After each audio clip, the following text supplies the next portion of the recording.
Humphrey Metrodome. I'm Bob Bruce, and working this evening's two games, the A and the AA with me, former University of Minnesota football coach Cal Stahl, and soon to be, I might add, a head football coach of an American professional team in the country of Italy. Maybe he'll explain it later on, but coming up here in just a moment, we have the Class A championship game between New Prague and Mora, and two very, very different teams. New Prague is a team that basically can match up physically with any AA team in the state. Mora is quite small, but they are extremely quick, Cal. I think that's what we're going to see. We're going to see a New Prague team that has a very strong defense, and as you indicated, has played two division or AA teams this year and played them very well. Lost to both of them. Their record doesn't look as good, but they've maybe played a little stronger competition. However, it is true. Mora is going to have a quick hitting, a lot of misdirection, a trapping offense with a lot of quick youngsters, and it's going to be, I guess, a New Prague defense. How well can they stop the quickness of Mora, and can Mora handle this, probably the size and strength of New Prague? I think it's going to be another one of the great football games. You know, Bob, 455 teams started last fall to get here. Only 10 are here, and these are two of them. I think it's going to be a great game. Well, neither team has been tremendously impressive throughout the regular season, but they have that knack that most of the teams that get to Prep Bowl have, is they know how to win football games. And I know that sounds a little trite, but really it isn't. You have to have a lot of luck to get this far. Well, you know, all Caruso could do is sing. Right? Yeah. All these youngsters have done is gone out and played well enough to win. Well, coming up in just a moment, the Class A championship game between New Prague and Mora right after this.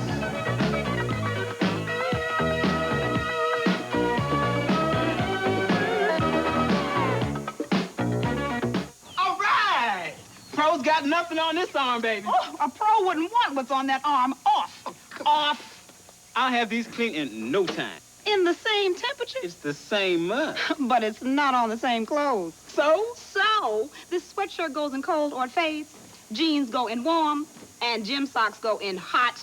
3 temperatures. 3 kinds of clothes. 3 detergents. 1 detergent. Cheer. All temperature cheer. See? Hot, warm, cold. This in cold. All temperature cheer. This was covered with mud. You're telling me? Everything's clean. Hey, this is the pros, kid. 3 temperatures, 1 great clean. That's today's all-temperature cheer. I'm awfully proud of my wife. How pretty, how natural she is. Look at her hair. Shiny and healthy looking. Not fancy, just fabulous. Ivory shampoo and Ivory conditioner don't have lots of fancy ingredients your hair doesn't need. Ivory cleans gently and conditions gently. Not fancy. It's Ivory. I love the way her hair looks. Shiny and natural as all outdoors. Not fancy, just fabulous. Now there's a new addition to Ivory Hair Care. New Ivory Extra Body for Fine Hair Shampoo and Conditioner. Lots of body for beautifully manageable hair. Fabulous body. Extra body for fine hair from Ivory. This is yours absolutely free. It's a 1986 Skidoo Citation LS when you buy any 1985 LTD in stock and you don't have a payment due until February. We give you a brand new 1986 Citation LS Skidoo. Or you buy any brand new 1985 Crown Victoria in stock and you get a free 1986 Citation LS Skidoo. So call the new Southdale Ford at 835-5555 right now and you don't have a payment due until February of next year. Welcome back to the Hubert H. Humphrey Metrodome. We have 2 exciting games for you tonight. First of all, the Class A championship game between the Mora Mustangs and the New Prague Trojans. And really an interesting matchup here tonight. We have 2 fine coaches in Clark Bergloff of the Mora Mustangs and Dan O'Brien of New Prague Trojans. And you might mention about New Prague that it is a football program that has not had a lot of success recently, but he has really built that up. They did well for quite a while, then the program just totally dropped off, and then Dan O'Brien came in to rebuild it. I can remember, of interest to anyone that remembers that long ago, in 1950, the first football game I ever coached was against New Prague, and they were a power at the time. I was coaching at Mound High School, and they continued to be, and then you're right, for whatever reasons, their program did tail off. But certainly they've done a great job of bringing it back up, and I was talking to him yesterday, and he said the same thing that everybody says that has built a program. It starts with the youngsters and gets them going.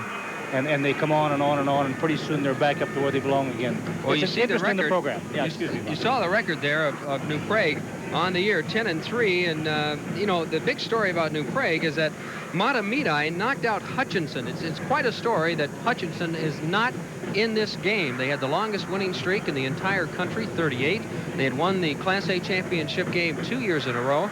They went up against Matamidi and lost, and then New Prague beat Matamidi to wind up here in the Class A championship game. So for Dan O'Brien, it's kind of interesting being here in Prep Bowl and not seeing Hutchinson. That's right. You know, Hutchinson's been a fixture, and I don't know if it's good or bad. I'm sure the people from Hutchinson would like to be here, but maybe it's good to see new faces and have a New Prague and a Mora here. And although Mora was 13-0, New Prague's 10-3, and I repeat, don't let the 3 losses fool you. It was against some awfully good competition. Now, you mentioned Mora is 13-0. They beat in the playoffs North Branch, Pierre, Sauk Rapids, Montevideo, East Grand Forks. Some tough teams, but the fact that New Prague has played a couple of AA teams, they are a little bit more experienced when it comes to that larger class. Now let's go down on the field to the PA announcer for the introduction of the teams.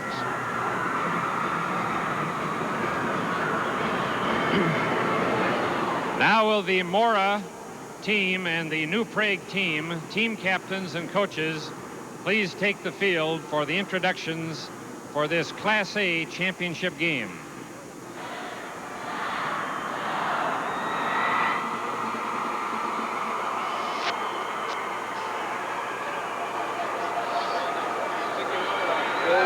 Mora is the visiting team this evening, champions of the Rum River Red Conference, with a record of 13-0. The Mora captains are number 25, Dave Epson, number 56, Mike Boster, and number 58, Dan Tracy. The Mora coach is Clark Bergloff. New Prague is the home team this evening, champions of the Minnesota Conference. New Prague has a 10-3 record. The captains are number 11, Brian Bardazal, and number 77, Dan Wormerskirchen. The New Prague coach is Dan O'Brien, and the referee to conduct the coin toss is Jerry Hegna.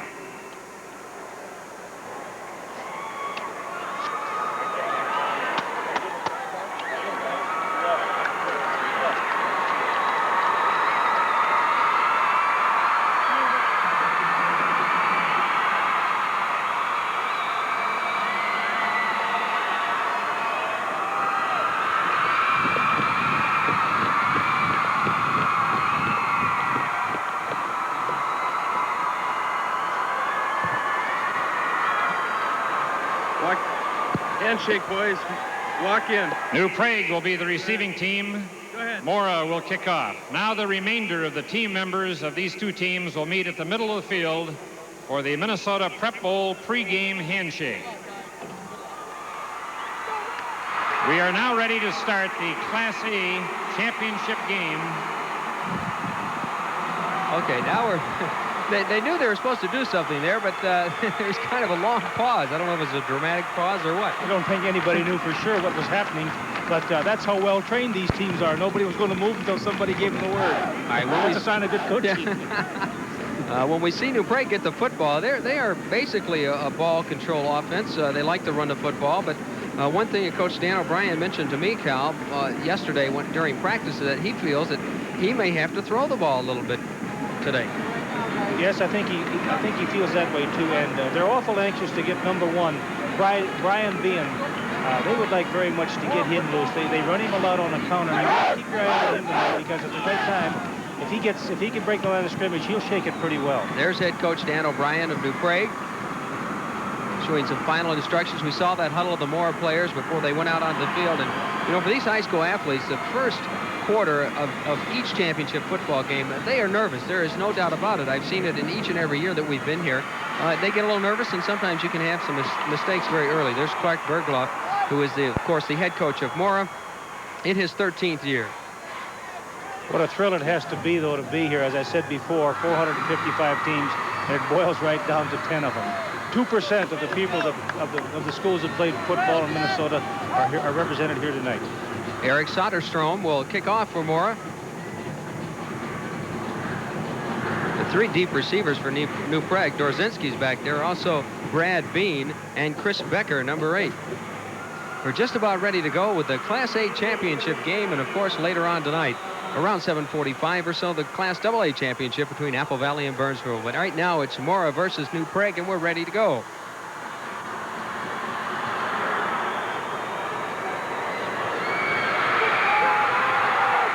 That is number 8 breaking through up past the 31-yard line. That is Chris Becker. A 20-yard kickoff return by Chris Becker.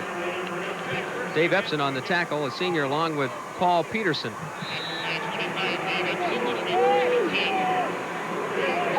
Here we go with the backs of the receivers for New Prague. Brian Bartizal, the quarterback. Eric Dorzinski is the halfback. I see Pesta there, Dave Wan, Tom O'Neill.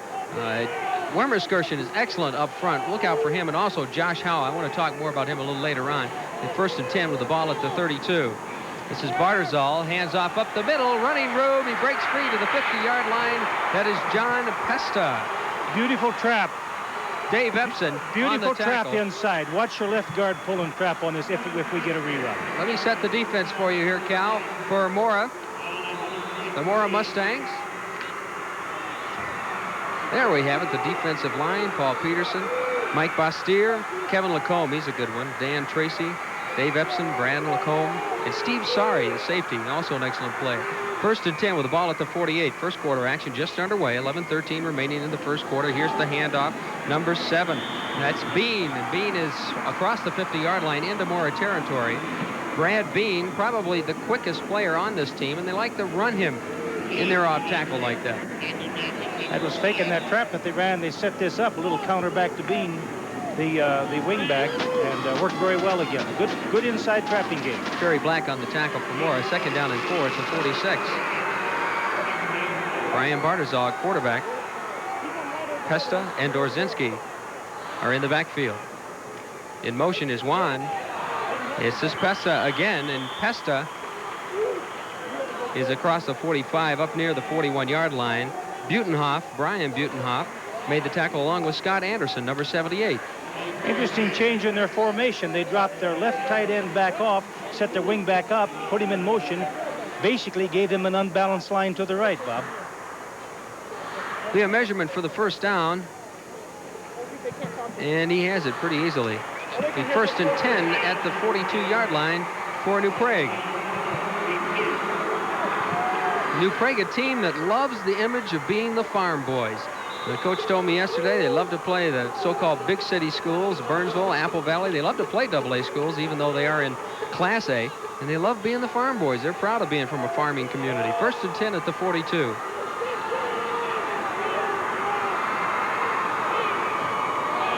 In motion is Dave Wan. The give is off the left tackle. And Butenhoff is on the tackle for Mora. Let's go downstairs to Rob Lear. Bob, a lot is made about the teams having to show up and play in such early ball games, but you forget sometimes about the weight. And as far as New Prague is concerned, their athletic director told me they had some problems today. They had some students from New Prague that wanted to come down and try to help the team get ready for the game. It turned out to be a distraction, and this long wait could affect the way that New Prague, their performance will take place in this championship game. We'll have to wait and see. Thanks, Rob. 2nd down and 6 at the 38.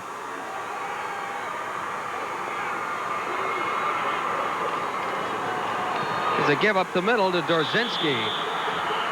And he gains 2 or 3 yards before he's tackled by number 60, Paul Peterson, a 6'2", 190-pound junior from Mora. Lots of stunning on this Mora defense, so they like to move around. Their strength is probably they're very good defensive line, but they have to rely on quickness. They're very small up front, 190, 175, 190, 180. And when you look at the offensive line for New Prague, it's 211, 207, 205. So New Prague is quite a bit bigger. Dorzinski and Peska in the backfield. Bartizal, quarterback, number 11, 3rd and 3.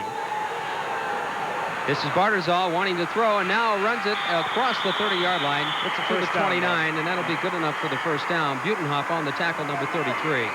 who leads Mora in tackles with 151, 48 more tackles than his nearest teammate, so he is, of course, crucial to that Mora defense. Brian Bartizal, you saw a close look up there. You know, Dorzinski and Pesta have rushed for almost 2,000 yards during the season, and I can see why now. They're generating a very enthusiastic offense. And this is really, Dan O'Brien said he might throw the ball, but this is really pretty much what New Prague has done all year, is run the football. Now this time they go to Pesta again, and Pesta is down to the 20-yard line, near the 20-yard line, with a gain of about 9 yards. Butenhoff and Black again on the tackle. It's not hard to see why he's gained well over 1,000 yards this year. A quick inside trap. Excellent play. There it is. Watch the trap. Beautiful job by the left guard or the left tackle on the tackle trap inside. That's number 71, Wormerskirchen, a senior, 6 foot, 211 pounds, 4 rushes, 32 yards for Pesta. Second down and 2 at the 21. First quarter action, no score between New Prague and Mora. Bartizal fumble on the play, loose football, and New Prague will come up with it. I believe that was number 81, Dave Wan, who recovered the football. Bartizal came out of there and never really had a handle on the football from the very beginning. That's just the offside tight end going across field to get a block on the safety man, and darn if he doesn't come up with the ball. Loses the ball here. Watch the left end. 81 coming across to pick it up. Dave Wan. It was Pesta that fumbled that ball after the handoff from Bartizal, Brian Bartizal. Does not pass deep very well, but so far they haven't had to. They're just controlling the football, running it down the field. Dorzinski and Pesta are the setbacks. That's Pesta in motion. Bartizal with a pitch out to Dorzinski. Dorzinski to the 15, inside the 10, running route, touchdown, New Prague. I'm impressed. That was an impressive drive. That's as nice a running job as we've seen all day today, and you might ever see in high school. They just picked them apart real well. 2 tight ends, good inside trap game.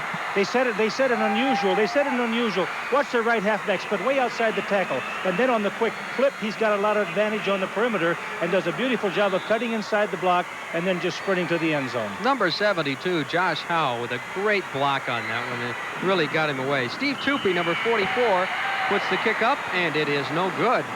It is no good. And early in the first quarter, we now have a score of New Prague 6, Morris nothing. We'll be right back. Watch this. That's a beautiful job, as Bob. This Christmas, get your kids a little magic at Hardee's. Just buy any sandwich, fries, and Coke, and you can get the magic of a classic Disney character for just $2.19. Lady, Bambi, Dumbo, Pinocchio, and one of the 101 Dalmatians. A different Disney character each week at Hardee's. Hardee's, where good people go for good food.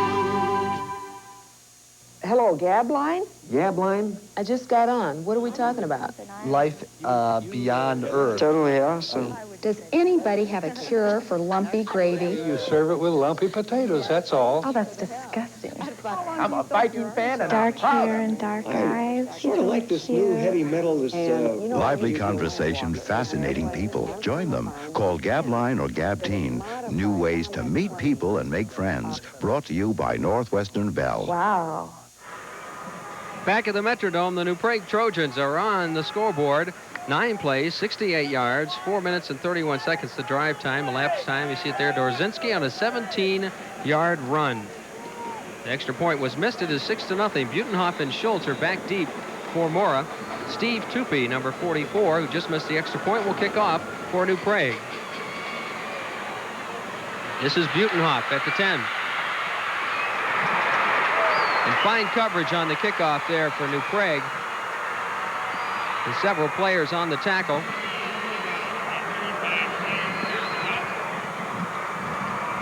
Dean Seymour, one of the players there for New Prague. Here's the offense for Mora. Chuck Meslowski is the quarterback. Brian Butenhoff, he's the guy you really got to watch on offense. He is just an excellent running back. The offensive line, Paul Gross, Dan Tracy, Mike Bostier, Jerry Black, and Brian Marquardt.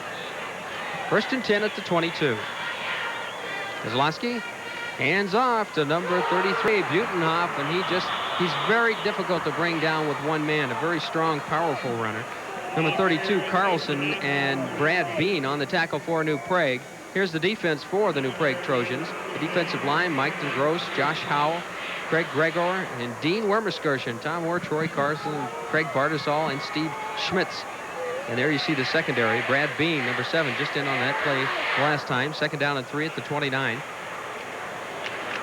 A give straight up the middle, but a fine defensive play. I believe that was Schultz, number 34, carrying the ball. But the inside linebacker, Troy Carlson, 6 foot, 190-pound senior. Big play man and a big hit man. Probably the best hitter on this New Prague team, according to Coach Dan O'Brien. The linebackers, very run-oriented for New Prague. If they have a weakness, it's with a pass over the middle. You might see Mora try to take advantage of that a little later on. 3rd down and 3 at the 29. This is the give now to Schultz. And Schultz is just rejected at the line of scrimmage. Josh Howe on the tackle. He leads the team with 121 tackles. Keith Krause also there. New Prague came in supporting what they felt was a very good defense, and early on in the ball game, it looks like they're proving that that is their real strength. 4th and 1 situation. Brad Lacombe will drop back to punt. Brad Bean and Eric Dorzinski are back deep to receive. And Mora is confused on their punt formation, and they use a timeout. One short they had to. One short. Well, there's a timeout, and we'll return in just a moment. We have a score of New Prague 6 and Mora 0. A Polaroid camera can do something important for you every day. Why can't I see my baby sister? There's a rule little children can't go up. But I was born here. Why can't I go back? I'll tell you what. You wait with Grandma, and I'll bring your sister to you. Sure. For those times when someone can't be there to share an important occasion. Brian Matthew, meet Corey Lynn. Polaroid instant cameras do what no other kind of camera can do. Most wooden furniture starts out natural. Then, over the years, it gets painted, and painted again, and again, until it's so covered with paint that no one wants it anymore. That's why Steinle invented the Paint Stripper Hot Air Gun. It removes up to 10 layers of old paint and varnish with no chemical mess, and it comes with nozzle attachments for large areas and tight spots. Give your woodwork new life with the Paint Stripper Hot Air Gun, another quality Steinle product. Back live at the Metrodome, Bob Bruce along with Cal Stahl. Mora is faced with a 4th and 1 situation. They will punt. Brad Lacombe is back, averaging 26.2 yards. His longest, though, 42. And in the dome here, he should be able to... That's not a very good kick. Brad Bean and Dorzinski back to receive. They'll just let it bounce, and it will be marked. No, they let him pick it up. That's not a very smart play. Dorzinski picks it up and runs with it, but that's not what you want to do in that situation, Cal. Well, it depends upon whether or not Mora had touched the ball, because if they touch it, you can pick it up, remember, and fumble it, and you still get the ball back because it's illegal touching. 36-yard punt by Brad Lacombe. 5 minutes and 26 seconds remaining here in the first quarter, the Class A championship game. New Prague in the dark uniforms. You see him right there, Brian Bardisol, number 11. The quarterback. And in the white uniforms, of course, Mora, Minnesota. Dorzinski and Pesto are the setbacks. John Pesto over 1,000 yards in rushing during the year, 10 touchdowns. They break the huddle. They send Dan Pint out to the far side. He is split wide with Pesta and Dorzinski in the backfield. To give us Dorzinski to the left-hand side, running room across the 40-yard line to the 42 before he's tackled by Brian Butenhoff. Excellent play, an isolation play. Just base block at the line of scrimmage.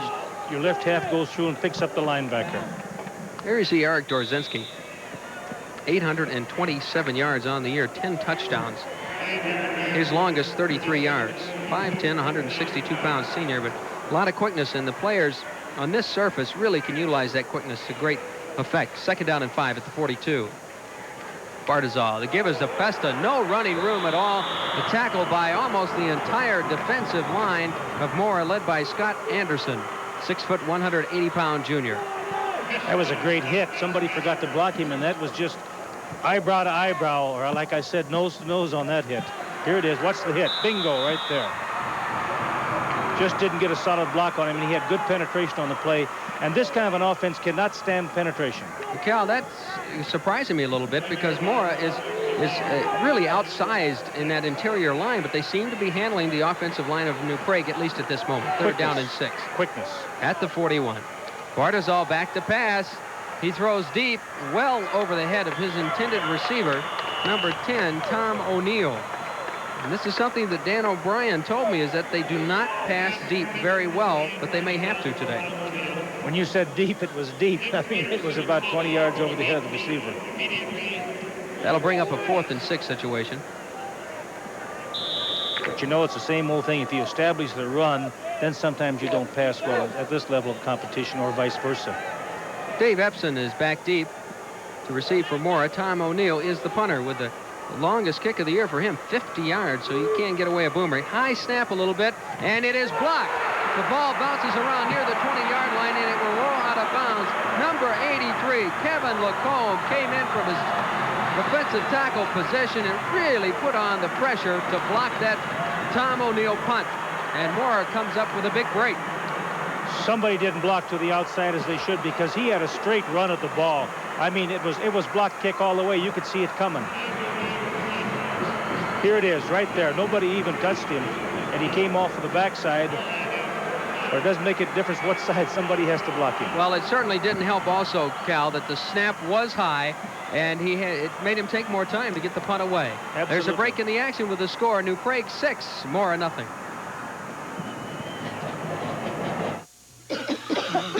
Is one cough medicine right for all kinds of coughs? No. That's why Robitussin, the #1 brand doctors recommend, comes in 4 different forms. Robitussin for dry coughs, DM to quiet persistent coughs, PE for coughs with a stuffy nose, CF for all those symptoms combined.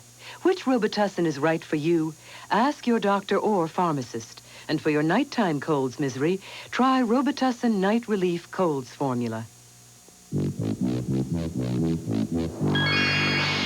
Welcome to my place, Polar Chevrolet and Mazda. It's the largest automotive shopping center in the Twin Cities, or my name isn't Paul R. Bear. The Beat the Snow sale is on with 8.8 factory financing on S10s and 250 sale price new and used 4x4s. Choose from pickups, Blazers, Suburbans, vans, plow rigs, and 50 1985s discounted from $1,000 to $3,000. It's the largest automotive shopping center in the Twin Cities.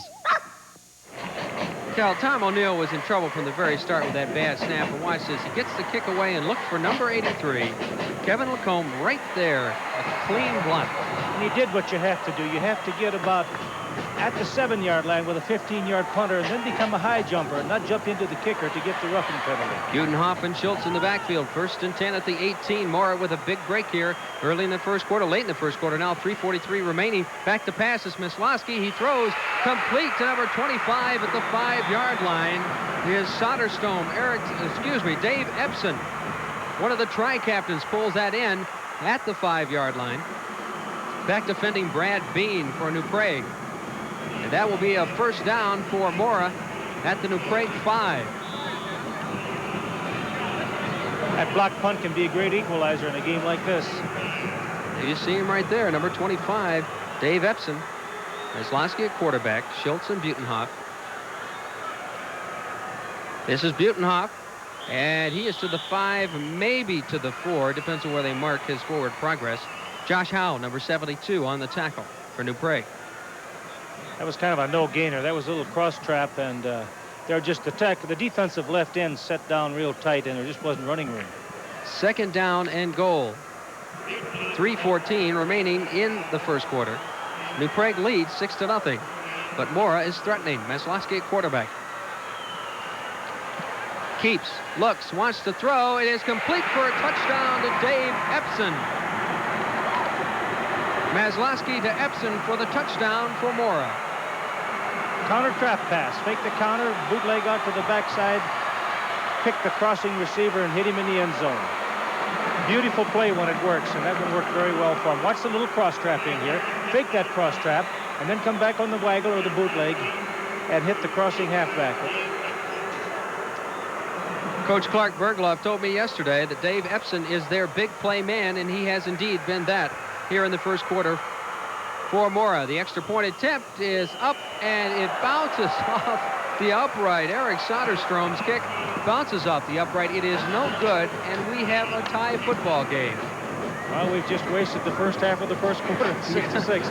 No, it has been wasted because it's been a very exciting first quarter so far.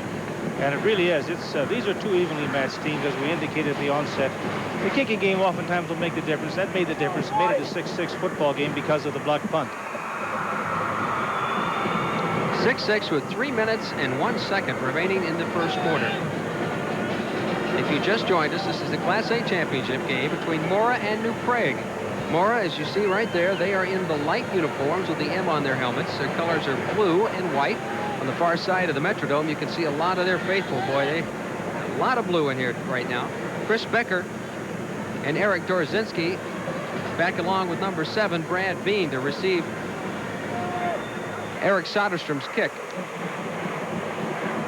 So let's go to the sideline quickly and Rob Lear. Bob, just a quick note on the block punt that set up the play. Kevin Lacombe is basically on his own on that play. He has blocked 3 this year. The coaching staff said, if you have a hunch that you can get in there, go ahead and block it. He did. Well, it was a good hunch indeed. He picked the timing was very good.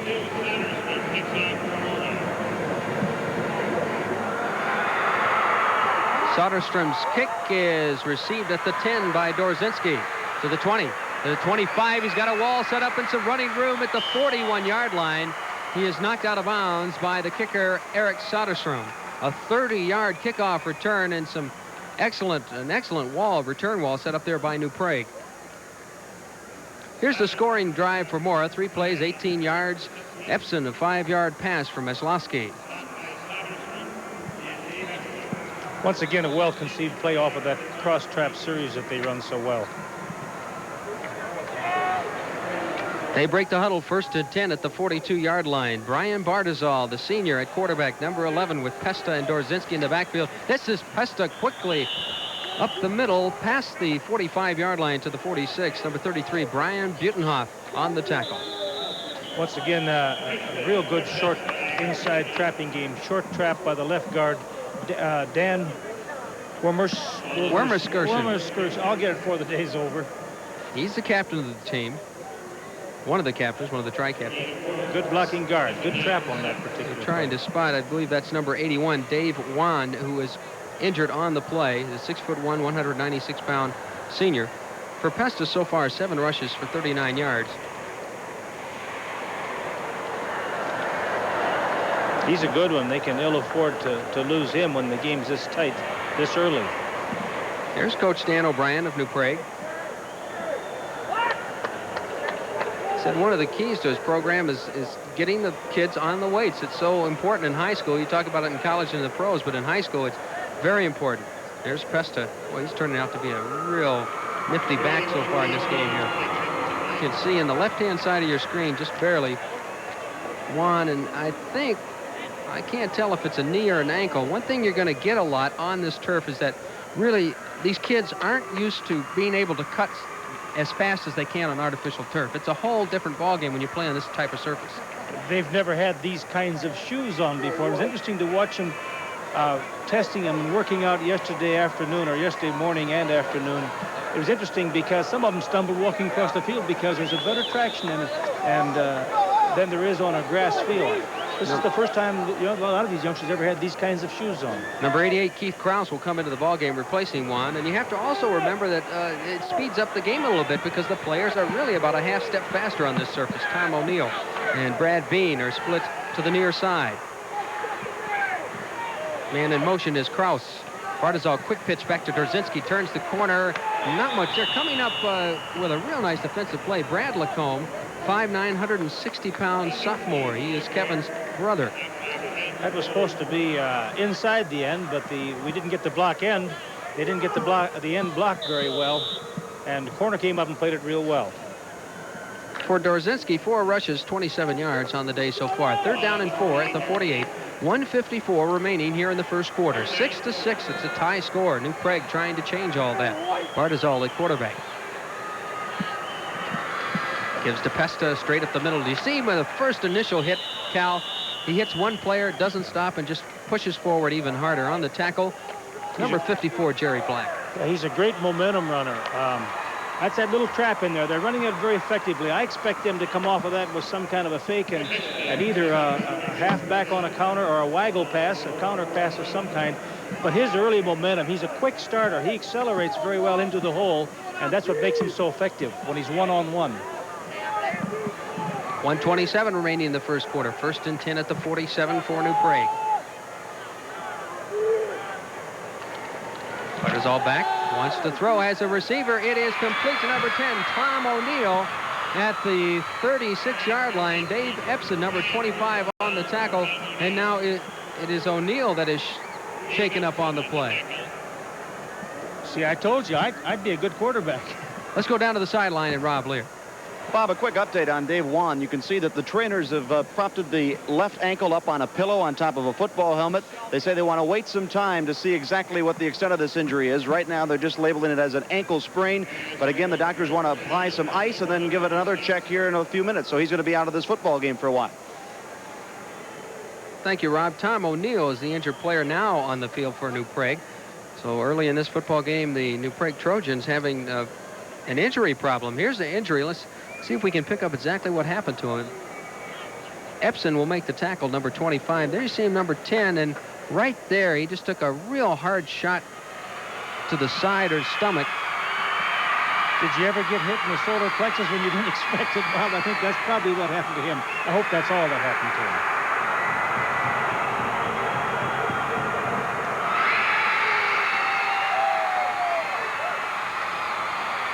Well, Dan O'Brien suffering some injury problems here early in this football game, but Tom O'Neill is up and he is walking under his own power, and he appears to be all right. I think it probably was a case that he had his breath knocked out. I'm sure it was just a shot in the stomach or the solar plexus, and that takes the wind. That smarts for a little while, but it'll go away and he'll be back in there, I'm sure. So Brian Bartizal will come to the line, number 11, with his teammates. 1st and 10 at the 36.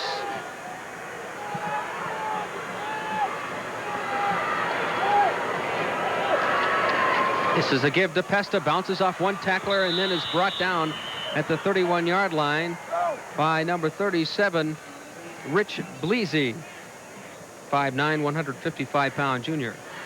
It's not hard to see why he's got the kind of yardage he's gotten this year. He runs up under his pads with a good forward lean, and he gets a lot of what we call momentum yardage. It's very difficult unless they get him stood up for one man to tackle him. 2nd down and 5 at the 31.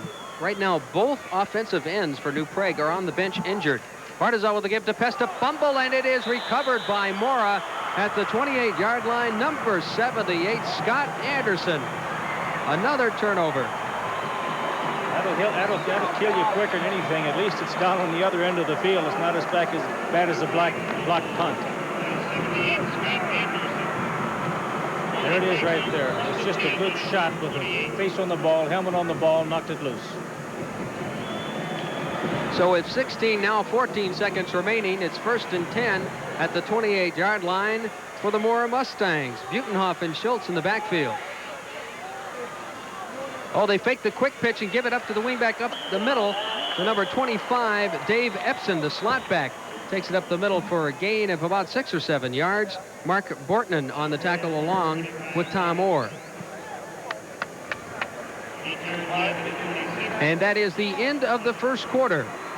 With the score, New Prague 6, Mora 6.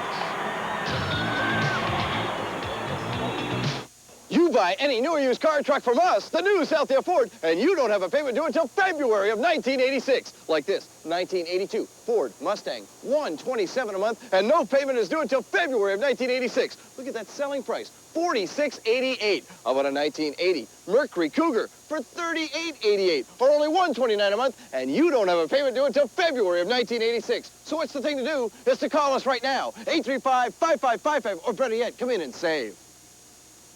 Sleep free on a waveless mattress from the Water Bedroom. Your sleepless nights are over. Throw out your old mattress, and the Water Bedroom will give you a waveless mattress at no extra charge when you purchase a complete waterbed system. But you'll have to hurry. They'll be going fast. Just stop into the Water Bedroom and choose from our great selection of waterbeds and receive a free waveless mattress. You'll have to hurry because this offer ends Monday. The Water Bedroom Superstores, Bloomington, Crystal, Roseville, and Fridley. Bob Bruce and Cal Stahl back live at the Hubert H. Humphrey Metrodome Prep Bowl 85, the Class A championship game between Mora and New Prague. Mora with the ball, 2nd down and 2 at the 36-yard line as we just begin the second quarter, all tied up 6-6. Maslowski, number 9, the quarterback. In motion goes Epson. Maslowski gives straight up the middle, and another fumble. It's recovered by New Prague. Butenhoff fumbled the ball. Number 40, Tom Orr, came up with it for New Prague. Interesting game on the turnovers. It's kind of a button, who's got the button on these kinds of turnovers. Josh Howe made the initial hit to cause the fumble, and he's the leader on that defensive team. Watch this. Good shot on it. Actually just stripped the ball out of his arms. Stripped the ball loose. It's 1st and 10 for New Prague at the 39-yard line. Brian Bardisol comes out of the huddle. To the near side comes Keith Krause. Split wide to the far side. I believe that may be O'Neill back in there. Now it's Bardisol dropping back to pass. Gives straight back up the middle on the draw to Dorzinski, and he's got nowhere to go. Butenhoff, number 33, on the tackle. Sprint draw, well played by Butenhoff. I mentioned Tom O'Neill. He has indeed returned to the game. Also coming in, Brad Bean. You might want to look for number 7, Bean. He's very quick, and Dan O'Brien likes to use him on the reverse an awful lot. There you see number 33, Butenhoff. He is just not only an outstanding offensive player, but boy, on defense, he's just everywhere. Dorzinski and Pesta in the backfield. Bardisol fakes, looks, wants to throw, has a man open over the middle. It is complete to Tom O'Neill inside the 25 to the 22-yard line, where he's tackled by number 54, Jerry Black, and number 25, Dave Epson. Tom O'Neill. It didn't take him long to get back in shape and get back in the ball game. That was just a little turnaround hook about 10, 12 yards deep, enough for the first down. Here it is right here. He just goes out, finds a soft spot, turns around in what we call a window, catches the ball real well, turns upfield, gets another about 5, 6 yards before he's tackled. O'Neill limping slightly. He leaves the game. Mark Turek, number 83, goes in. 1st and 10 at the 22. Bardisol gives to Pesta, and he just goes right off that tackle inside the 20-yard line. Straight dive play. Kevin Lacombe on the tackle. Read the tackle's block, break one side or the other. Offensive tackle takes the defensive tackle whichever way he wants to go, and he makes a break on the block. A gain of 2, 2nd down and 8. They spot the ball just inside the 20-yard line. 10 minutes, 11 seconds remaining here in the second quarter. We're all tied up 6-6.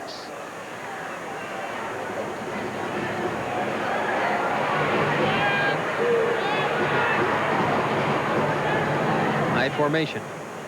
Man in motion is Krause. Gives straight up the middle to Dorzinski, and there's a penalty flag on the play as Dorzinski is tackled by Kevin Lacombe. Kevin Lacombe did a nice job on that. He just closed down real hard and got into the wheels of the ball carrier. Motion against New Prague, and Dorzinski, I believe, is injured on the play. And that is a player that this team can ill afford to lose.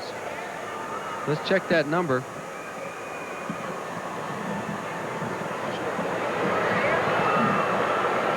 Well, Dan O'Brien's got to be wondering what's going on. He's having so many problems with injuries here. There's a break in the action with the injury timeout with our score. New Prague 6, Mora 6. Cheer up, the Chubbles are coming. Yes, direct from Chase-a-Taildale come the Chubbles. Enchanting, caring little creatures here to bring you good cheer. Chubbles make a funny sound. They call it a chiggle. It'll cheer you up and make you giggle. You don't have to touch them, so the question we dare is, does a Chubble chiggle when nobody's there? Chubbles live on love, which they're here to share. So cheer up, the Chubbles out here. Friends, every brand new car and truck in our gigantic inventory is on sale right now at Viking Chevrolet in Frederick. Look at this truck, a brand new 1985 Chevy half-ton pickup V8, automatic, power steering. $49 down, $199 a month, or $8,500, $88. Oh, look at this truck. Friends, look at this, a brand new 1985 S10 pickup. Look at this financing, $49 down, $159 a month, with a sale price of $6,600, $88. We'll see you here. We are back. There you see one of the Mora, Minnesota cheerleaders. Dan Wormerskirchen is the injured player, number 77, the offensive guard, and he is been blocking tremendously so far, and they've really geared their running attack behind him, and it appears to be, Cal, another ankle injury. Yeah, it looks like, and I wonder if that the turf has something to do with that. Second down and 13 at the 25. Pesta in motion. Here's the quick pitch to Dorzinski. Got some running room around the corner, turns it inside the 15, down to the 10-yard line, and he's knocked out of bounds on the far side by number 33, Brian Butenhoff, and Steve Sari, number 7. Dorzinski showing some speed as he turned the corner to pick up the first down for New Prague. Awfully good. Watch the very good block by number 10, Tom O'Neill. Rolls him out. No, 34, excuse me, the halfback, Pesta. Good blocking job by Pesta. Rolls out the end, picks up the inside hole, then breaks back to the boundary and did a good running job. You saw number 72 there also with a great block, Josh Howell. Dan O'Brien calls him probably his best all-around player, and he's an offensive tackle. He's an Eagle Scout. In fact, they had a tackle-eligible plan to run with him, but they found out you'd have to change your number to an 80 series, so they left the tackle-eligible out for this prep ball. 1st and 8 on the 8. He gives straight up the middle to Pesta a couple of yards. That's about it. Number 58, Dan Tracy on the tackle. And that was a very good tackle, too, by Mr. Tracy. He stood him up real well, and when you stand up Pesta, you're doing a good job because, as I said earlier, he does run under his pads real well. See Dan Tracy there, number 58. Tri-captain, a senior, 59 tackles. He's recovered 2 fumbles this year. Watch, and 1 watch interception. this shot right there. That's an excellent shot. I mean, he stood him up and turned him around, and that's hard to do. 2nd and 8 at the 8.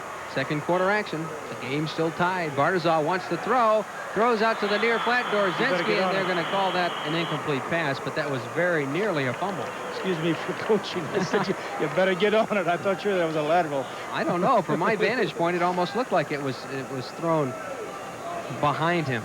Well, whether it was or not, you've got these youngsters got to remember, go get on it anyway because you got nothing to lose and a whole lot to gain in case it is a lateral.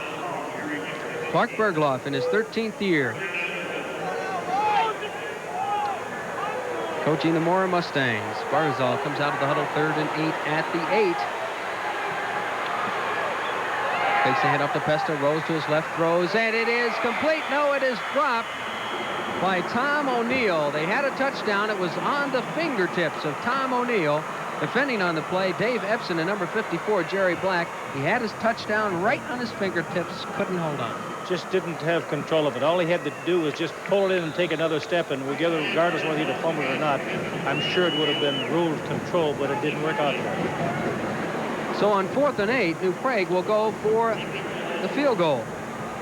Number 44, Steve Tupi. Oh, it is blocked. In very quickly is Mora, and it is recovered at the 31-yard line. I think it was Dave Epson. We'll have to look at the replay again, but Dave Epson appeared to be in there very quickly, along possibly on the recovery, number 37, Rich Bleasy. But Mora has come up with 2 block kicks here in the game. We'll be back in just a moment with our score: New Prague 6, Mora 6.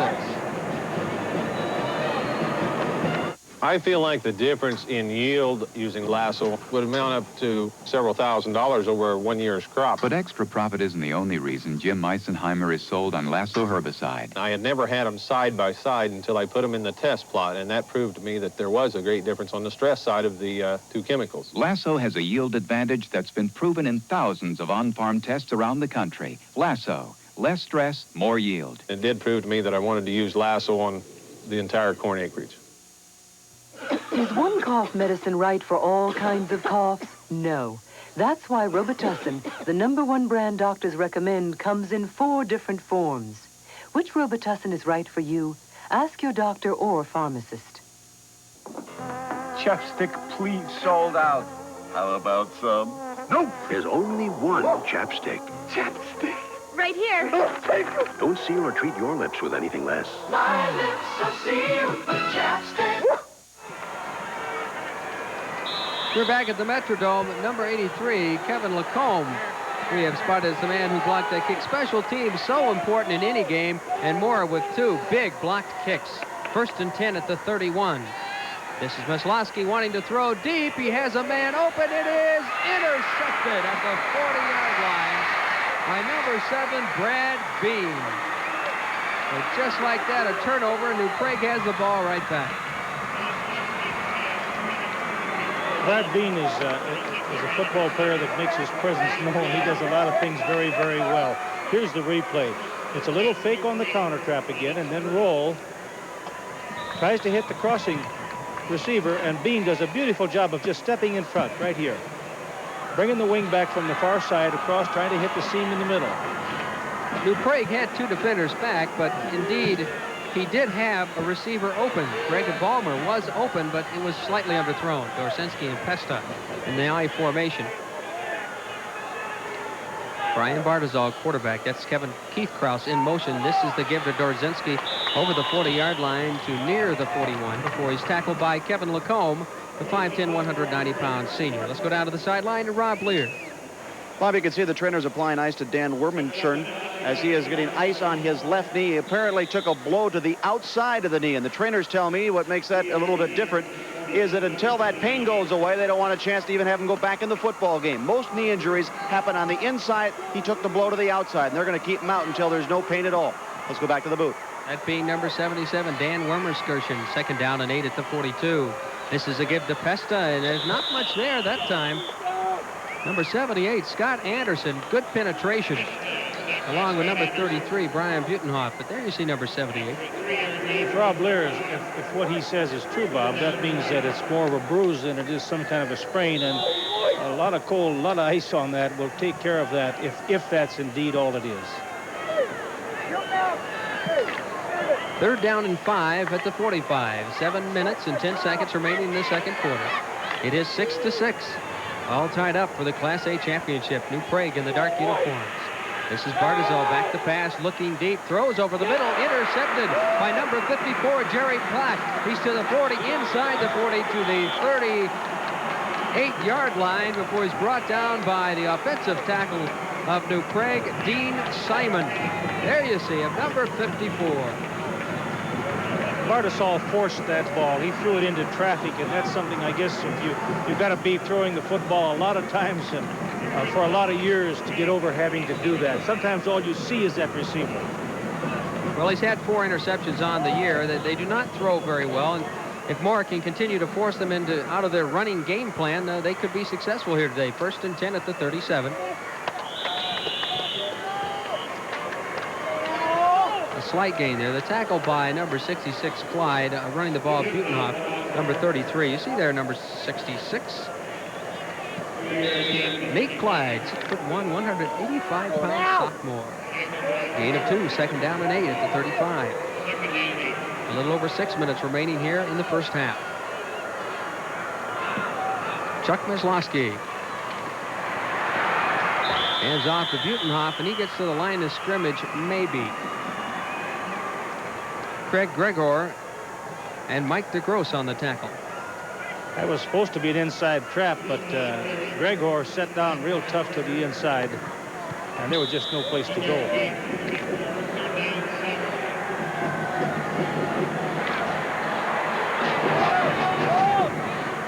Third down and 7. Ball is marked at the 34. I formation. Slosky takes the handoff, rolls to his left, wants to throw deep. Can't find anybody. Now he does at the 15-yard line. That's number 25 again. Dave Epson with a reception and a first down for Mora. Steve Schmitz and Mark Bortman on the tackle for New Prague. You know, watching him work yesterday, I was impressed with Maslowski's. Watch, this is a fake to the draw, and then roll back to the backside. Now he's moving away, he's moving to his left, and that's a straight arm throw. It's nothing but a flip of the wrist in the arm. I was impressed with him yesterday. He's got a nice strong arm. They do have a well-conceived passing game. 1st and 10 at the 13-yard line. Mora threatening to break open this tie game. Fakes one handoff, gives it the second man through. That is Butenhoff, number 33. Give him a gain of a little over a yard. Josh Howell on the tackle.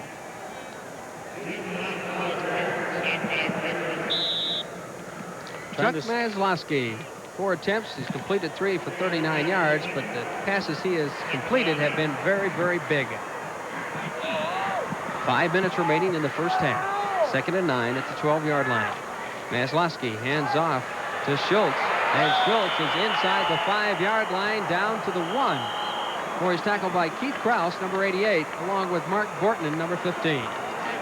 Somebody did an awfully good blocking job in there because Schultz was almost stumbling through there waiting to be hit, and nobody hit him until he got to the 2-yard line, so there wasn't a whole lot of traffic between he and the end zone. I think sometimes an offensive back can get through the line of scrimmage and be surprised that he's there. I think that's what happened to him on that play. First and goal to goal at the 1. This is Butenhoff. Butenhoff is pulled down in the backfield. Number 32, Troy Carlson, comes up with a big defensive play. Left linebacker, they needed that one very badly because that was a quick flip to the boundary, and if he doesn't make the tackle, it's a touchdown.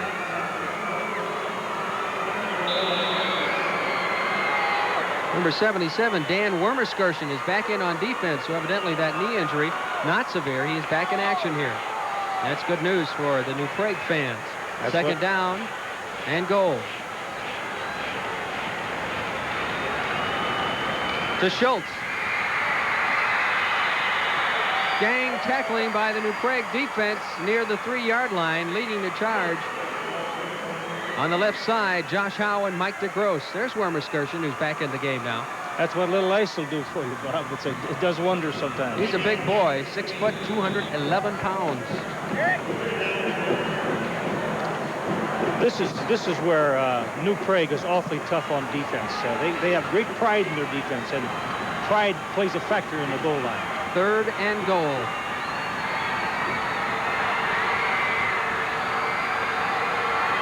Kozlowski, quick pitch to Butenhoff.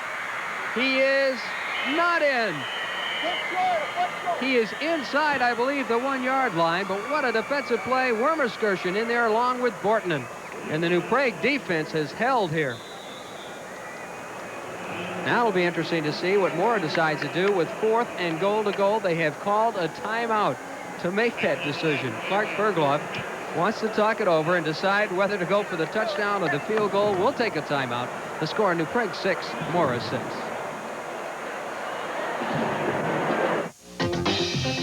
Here's Mary Lou Retton for the Neighborhood Bowling Centers. Every now and then, I compete in front of the whole world. Other times, I'm just out to have a good time with my family and friends. Come on, you're up. That's why I got into bowling. Yeah, bowling. It's fun. It's pretty good exercise. It's great. Best of all, you don't have to give a 10 to have a great time. All right. On the other hand, it doesn't hurt. Right now is a good time to bowl at a Neighborhood Bowling Center. These people are under attack by an invisible enemy. Unseen, it's waging war on their teeth and gums. It's plaque, and it can cause gingivitis, which can lead to irreversible gum disease. Take action with Dentagard fluoride toothpaste. No toothpaste has been proven more effective in removing plaque, and Dentagard can even help reverse some of the early signs of gum disease. So fight plaque with Dentagard, because what you can't see can hurt you. Back live, and here you see again, number 33, Butenhoff, diving to the 1-yard line and just short of that goal line. 4th and goal. Mora goes for the touchdown, not the field goal. The game is tied 6-6 just before the first half. Quarterback sneak. Touchdown. Chuck Meslowski breaks our 6-6 tie as Mora moves ahead 12-6. Well, I got to say something for Mike Poster. I didn't see him, but anytime the quarterback sneaks, you know you got a center in front of him pushing somebody out of there. They're going to go for the 2, huh, Bob? They will go for 2 points to make up for the extra point that they missed on their first touchdown. They break the huddle. Kozlowski, quarterback. Of course, Schultz and Butenhoff in the backfield. Same as the setbacks in the I formation, offside, unless there was motion on the offensive side of the line of scrimmage. Quickly in there, number 32 jumped across the line. That was Troy Carlson. Offside against the defense. Makes the 2-point a little easier. Half the distance.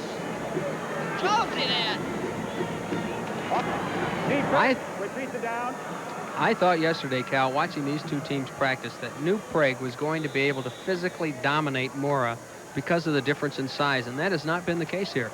No, it really hasn't. It just proves that quickness can offset size. Absolutely. Plus, some pretty timely turnovers, too, that have really hurt both teams, but I think the Mora team has the advantage. You saw some looks of concern there on the New Prague bench. Dorzinski along with Bartizal, they watch as Mora goes for two. The quick pitch out to Butenhoff, and he is in, but there are penalty flags on the field.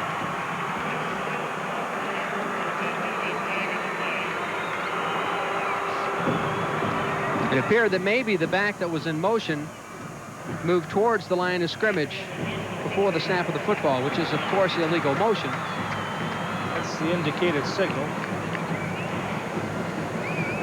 Now, you can do that in Canadian football. Yeah, you can have 5 guys going all directions at once. Down. Illegal motion. Now they move it back, and they will spot it at the 7-yard line. So this is a little more difficult now for that 2 points. Well, you got to guess he's going to throw it. And he indeed wants to throw it, and he's got Epson cutting to the corner of the end zone, and oh, what a nice defensive play.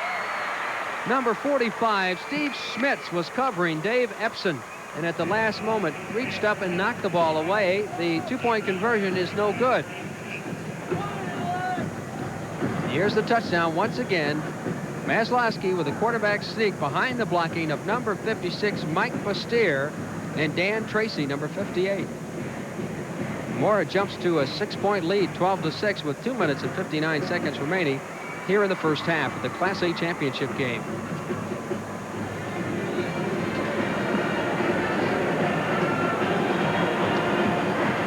Back deep to receive.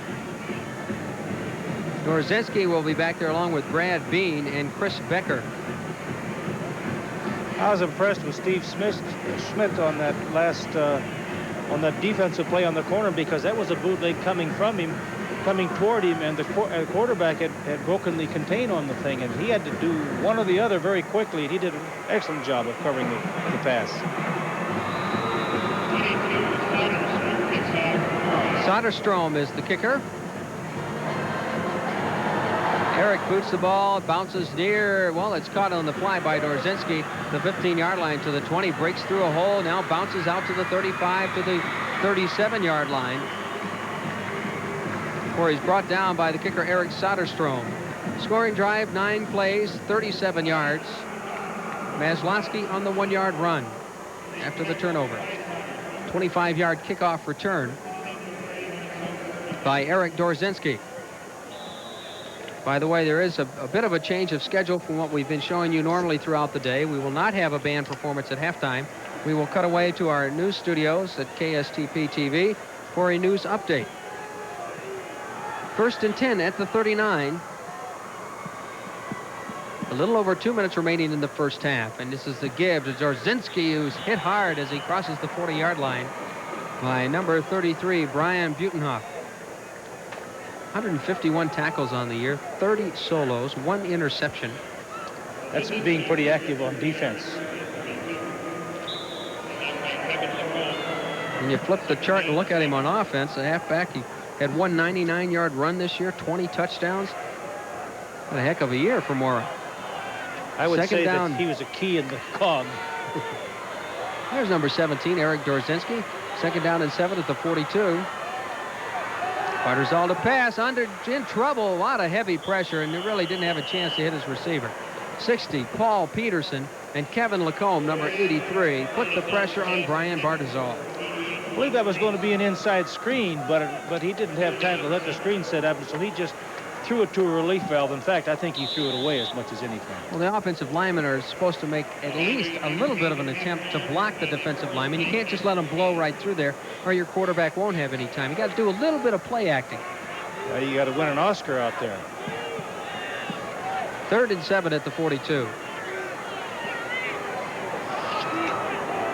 Shotgun formation.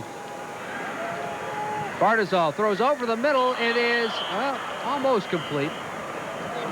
Tom O'Neill, the intended receiver, inside the 50-yard line, but he dropped the ball, and he is getting up a little gingerly again. Jerry Black, number 54, defending for the Mora Mustangs.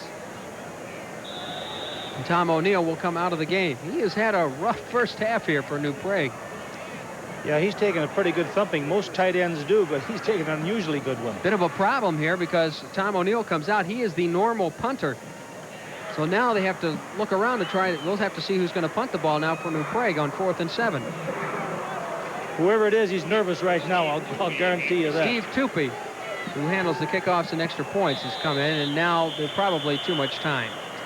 That little bit of indecision on the part of Tom O'Neill about whether or not to remove himself from the game, and he did indeed take himself out of the game, and then they had to look around for their backup punter, and that cost him the penalty.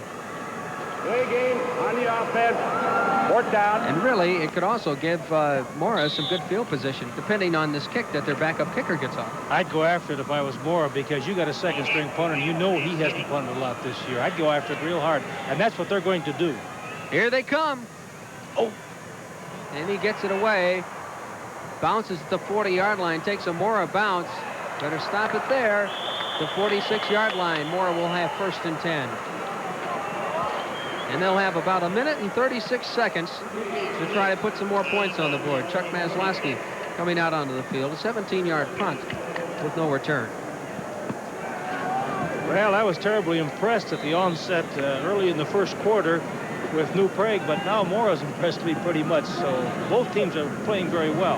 1st and 10 at the 46. In motion is Butenhoff.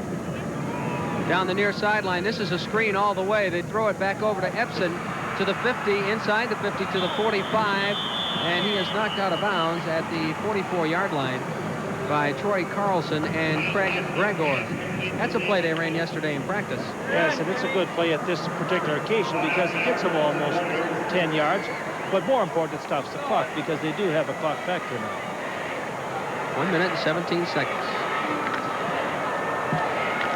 1st and 10 at the 44. I'd go for the bomb here. 2nd and a foot. You can pick it up on the next down.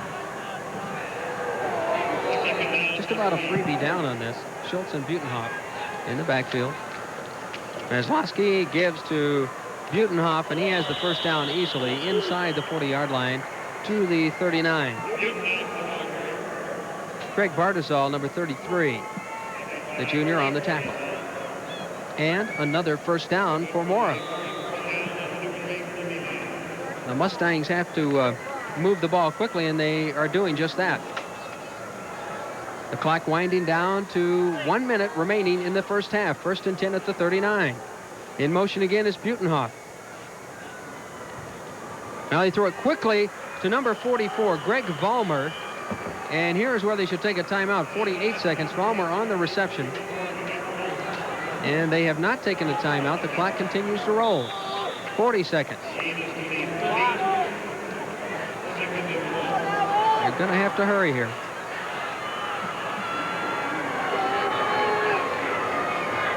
Maslowski fakes the handoff, looks deep, has Epson over the middle. Epson, it is intercepted. Intercepted by number 15, Bortman, to the 20, to 25, across the 30 to the 32-yard line. Jerry Black, number 54, makes the tackle. New Prague will take over the football with 17 seconds remaining here in the first half. And we have an injured player for Mora.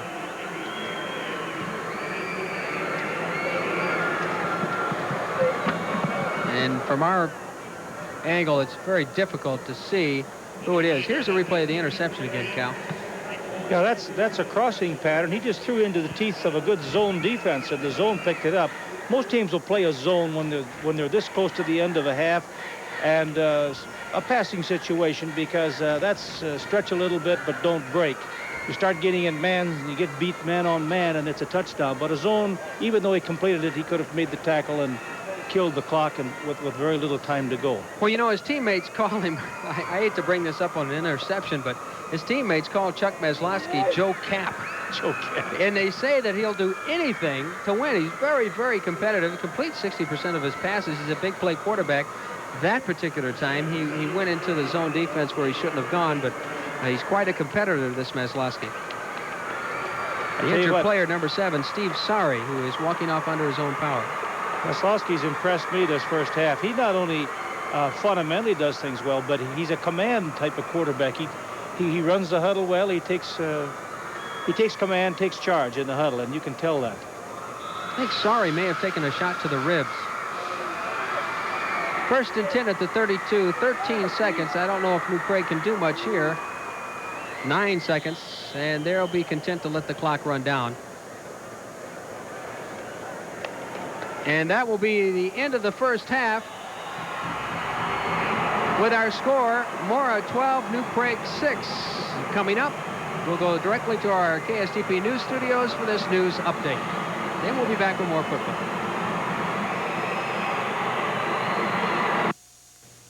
Coming up next on this special edition of Eyewitness News, crews in Duluth work to free a grounded freighter. Dave Andrews has a live report.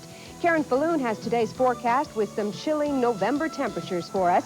And the Gophers get a less than warm welcome in Iowa City. Greg Warmoth has a live News Star 5 report. I'm Angela Storr. These stories and more next on a special edition of Eyewitness News.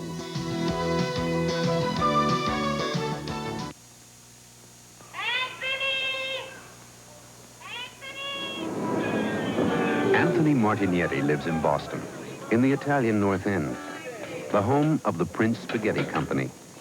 Anthony knows a lot about Prince because it's something that grows you.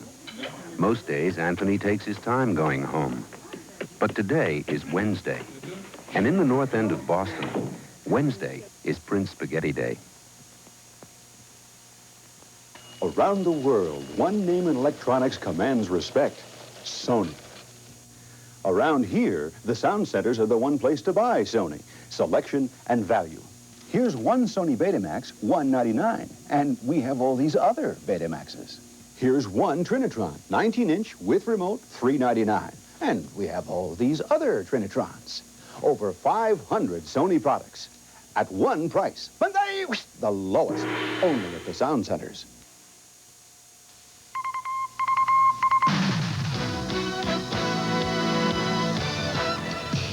Now, the team that covers the Twin Cities and all of Minnesota. This is Eyewitness News.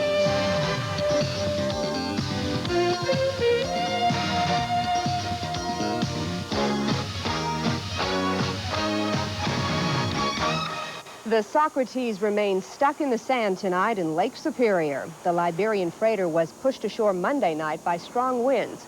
Good evening, everyone. I'm Angela Storr. Crews have worked all week to free that ship.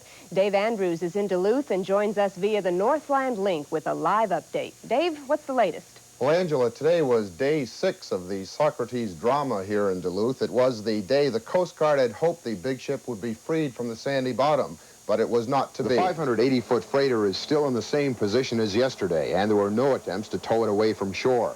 Coast Guard divers were not able to repair 2 holes in the ship's forward ballast tank, so the towing had to be delayed again.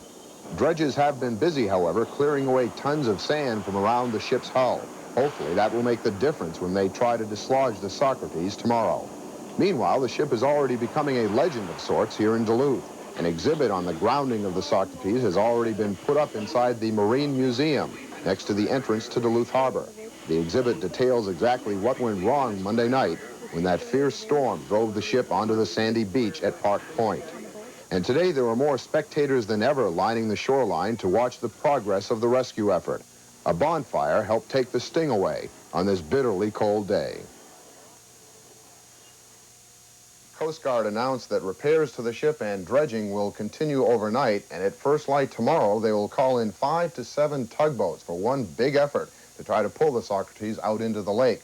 But there are still no guarantees that that is going to work, so it's going to be a wait-and-see situation. Angela? Dave, have they voiced any concern about the freezing temperatures that would freeze the water right there close to shore and then make it that much more difficult to get that ship out? That would definitely be a concern if the Socrates remains here for probably 2 or 3 more weeks. But right now the Coast Guard hopes they can get it out long before then, but if they can't, it would be frozen in for the winter. Okay, thank you, Dave. Christmas is coming a little early for some Iron Range families. That's thanks to a craft fair being held in the Twin Cities. About 35 artisans from cities across the Iron Range are at the Wayzata Community Church selling their wares.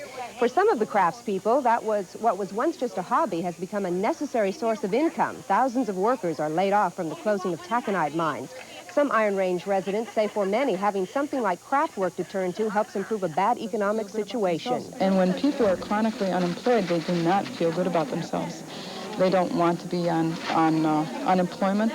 They don't want to be on general assistance. They don't want to be on AFDC. They are hurting very badly. And so this opportunity really raises people's sense of self-worth. This is the third craft fair sponsored to raise money for the Iron Range. All the proceeds go either to the craft people or to the sponsoring church. Last year, the fair raised $14,000, and organizers say they hope to improve on that figure this year.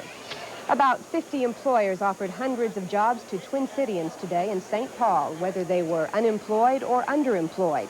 Anyone who wants a job is invited to this weekend's job fairs, being sponsored by a number of state organizations. A job fair will also be held tomorrow at the Minneapolis Auditorium from 1 to 6 o'clock. A musical extravaganza tonight at McAllister College. Next, Jackie Renner with that story. And still ahead, Karen Falloon with a cold Sunday forecast. Stay with us. Ski season is here, and the Lift ski shops are having a sale, now through November 27th. And we'd like everyone to check out our complete line of Reichley ski boots, America's best-fitting ski boot.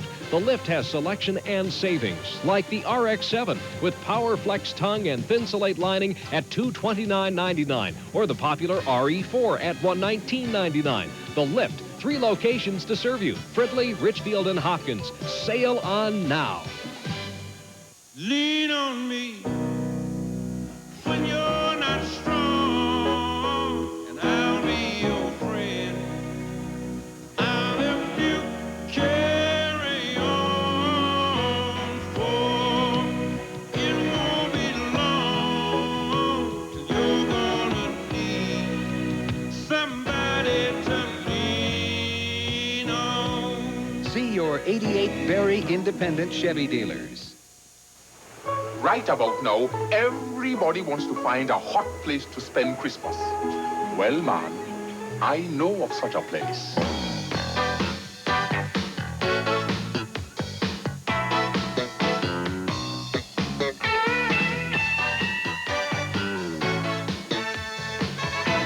So, man, spend Christmas where it's hot. Chicago.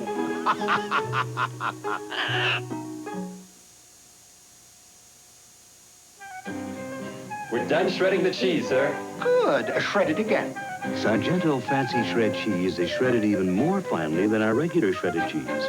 For your traditional recipes, special salads, and quiche. Sargento Fancy Shred. Nothing could be finer. We're done shredding it again, sir. Good. Shred it again. Again? Sargento, the persnickety cheese people from Plymouth, Wisconsin. Again. Practically every musician at McAllister College in St. Paul will be performing together tonight. Jackie Renner tells us it will be one of Henry Brandt's spatial music concerts.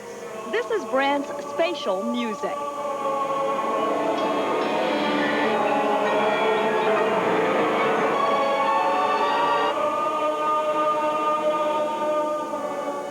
"285 musicians placed at carefully calculated spots around the field house.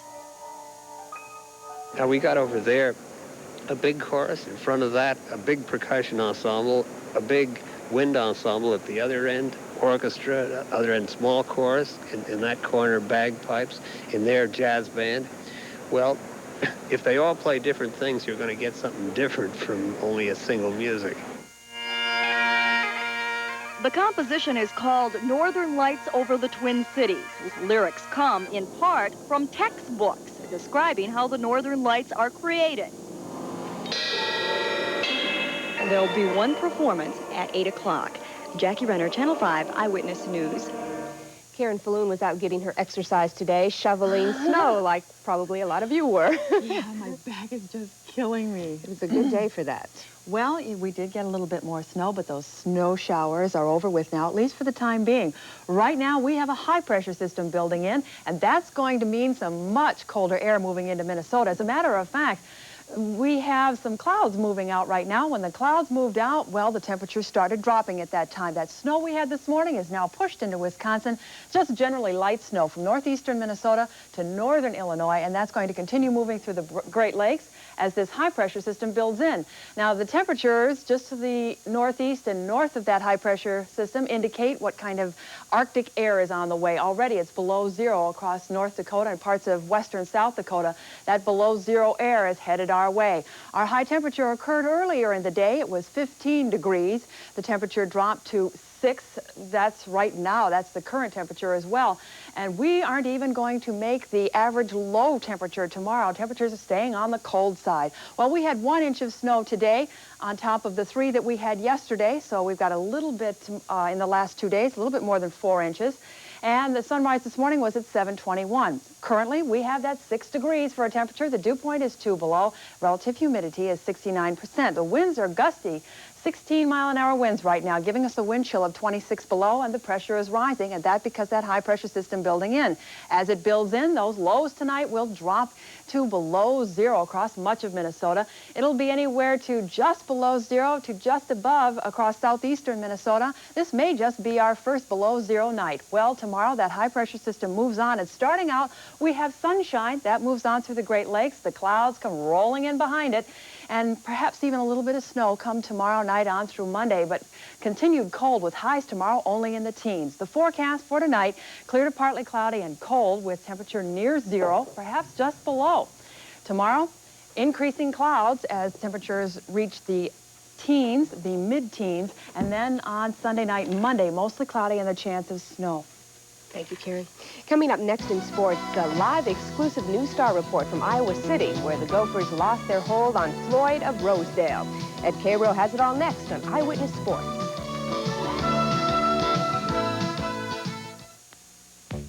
Brighten your colors, sharpen your sound, with high-tech components designed to astound. Fine-tune your life with Emerson. Amazing new features, the ultimate prize. Step into the future, we'll open your eyes. Fine-tune your life. Fine-tune your life. Emerson feels so right. Emerson. Fine-tune your life with Emerson. Emerson.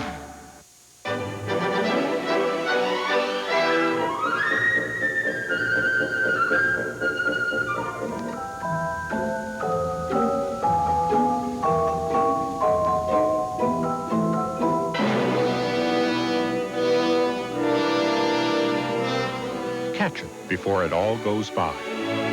The Nutcracker Fantasy. To order, call Dayton's, Orchestra Hall, or Northrop Ticket Office. It's 2 a.m. Your daughter's not home. You're more than worried because she has a problem with alcohol or drugs or both. You've tried everything to get her to stop.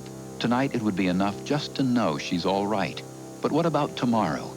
When you think there's absolutely nothing more you can do, there's one thing you must do.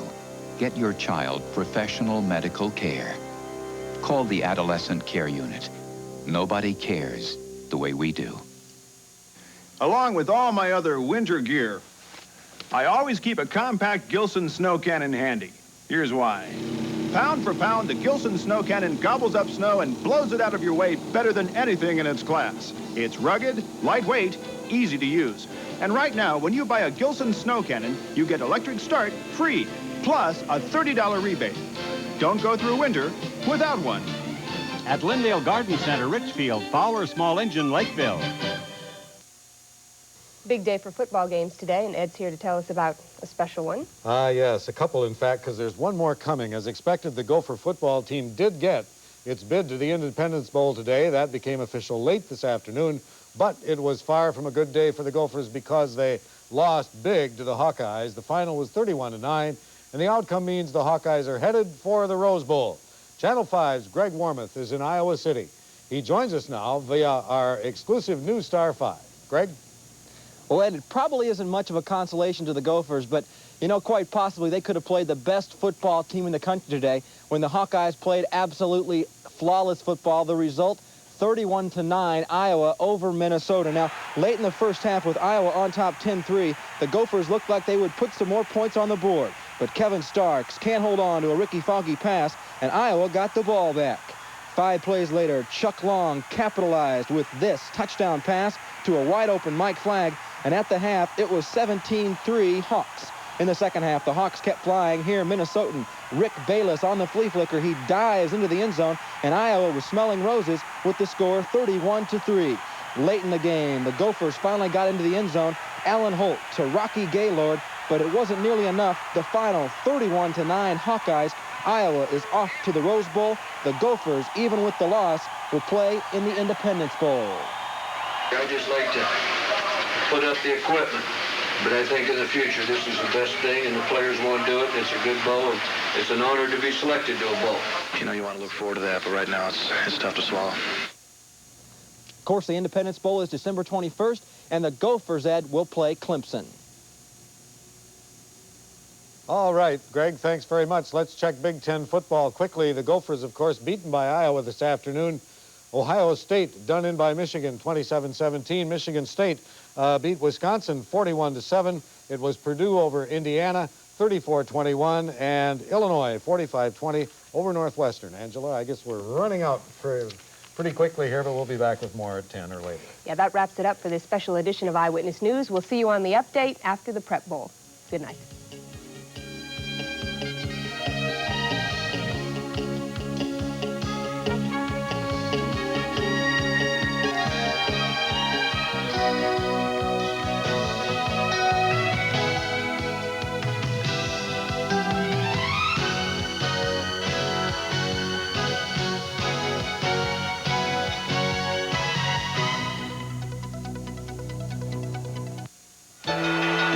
Something about a train. There's something about a train that's magic. With Amtrak's lower fares, you can travel across the country and back for just $275 or less. Or turn a one-way ticket worth over $50 into a round-trip ticket for just $7 more. All aboard America. All aboard Amtrak.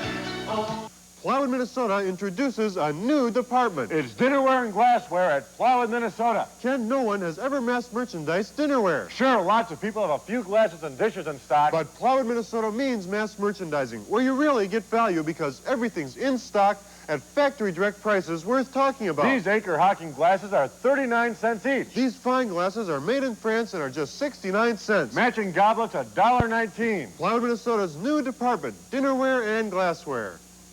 KSTP-TV, St. Paul, Minneapolis, Channel 5. Welcome back to the Metrodome, where we've got a great game going on between Mora and New Prague. Let's take a look at the halftime stats, and the special teams playing, and indeed, a big role in this game, because Mora has come up with 2 block kicks, and I think that's been the story of this game so far. Well, the block kicks and the turnovers, those are the things. You can see it's probably a closer game than it looks. The first downs are 9-4. Rushing is the way it probably should be, 116 to 43. Go ahead. I've lost it. Here we go. Passing 2 for 8 for 1 for New Prague, 5 for 7, and that's kind of the way the game is. It's a good passing team against a good running team. Although Mora's impressed me with their running abilities. The fumbles, the turnovers, penalties, 2 block kicks. 5 turnovers, yes. And when you look in the punting department, a minus 22 yards, mainly due to the block kick, and of course their number 1 punter had to come out injured at one point. So we're just about ready. Let's go down to the field now, because we're ready for the second half kickoff here between Mora and New Prague. So let's go to the field and get ready for that.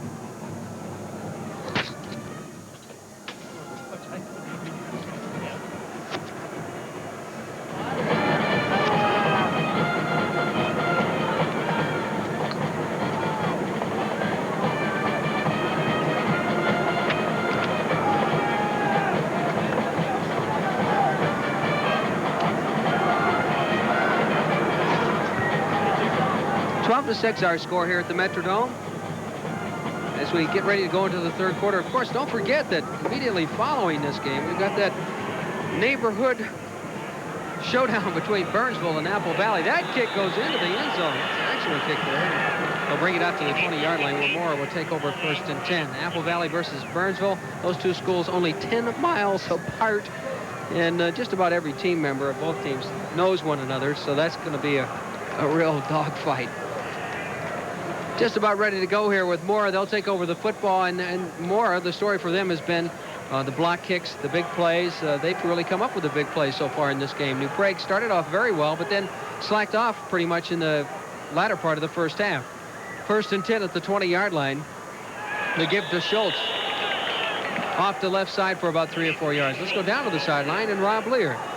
Bob, something for us all to keep an eye on. Brian Butenhoff has a bad right knee. He was hit late in the second quarter, the coaching staff tells me. It has stiffened up over the halftime. He's going to try to see how things go here early third quarter, but at this point, he's a big question mark. And that, of course, would hurt this Mora football team. 2nd down and 6 at the 24. Butenhoff is indeed in there, and he has the football right there. Runs up the middle and doesn't show the effects of a sore knee there, at least, gaining 3 or 4 yards. However, that's a hard thing to judge, really. Yeah, it really is. And sometimes you can see he is indeed limping.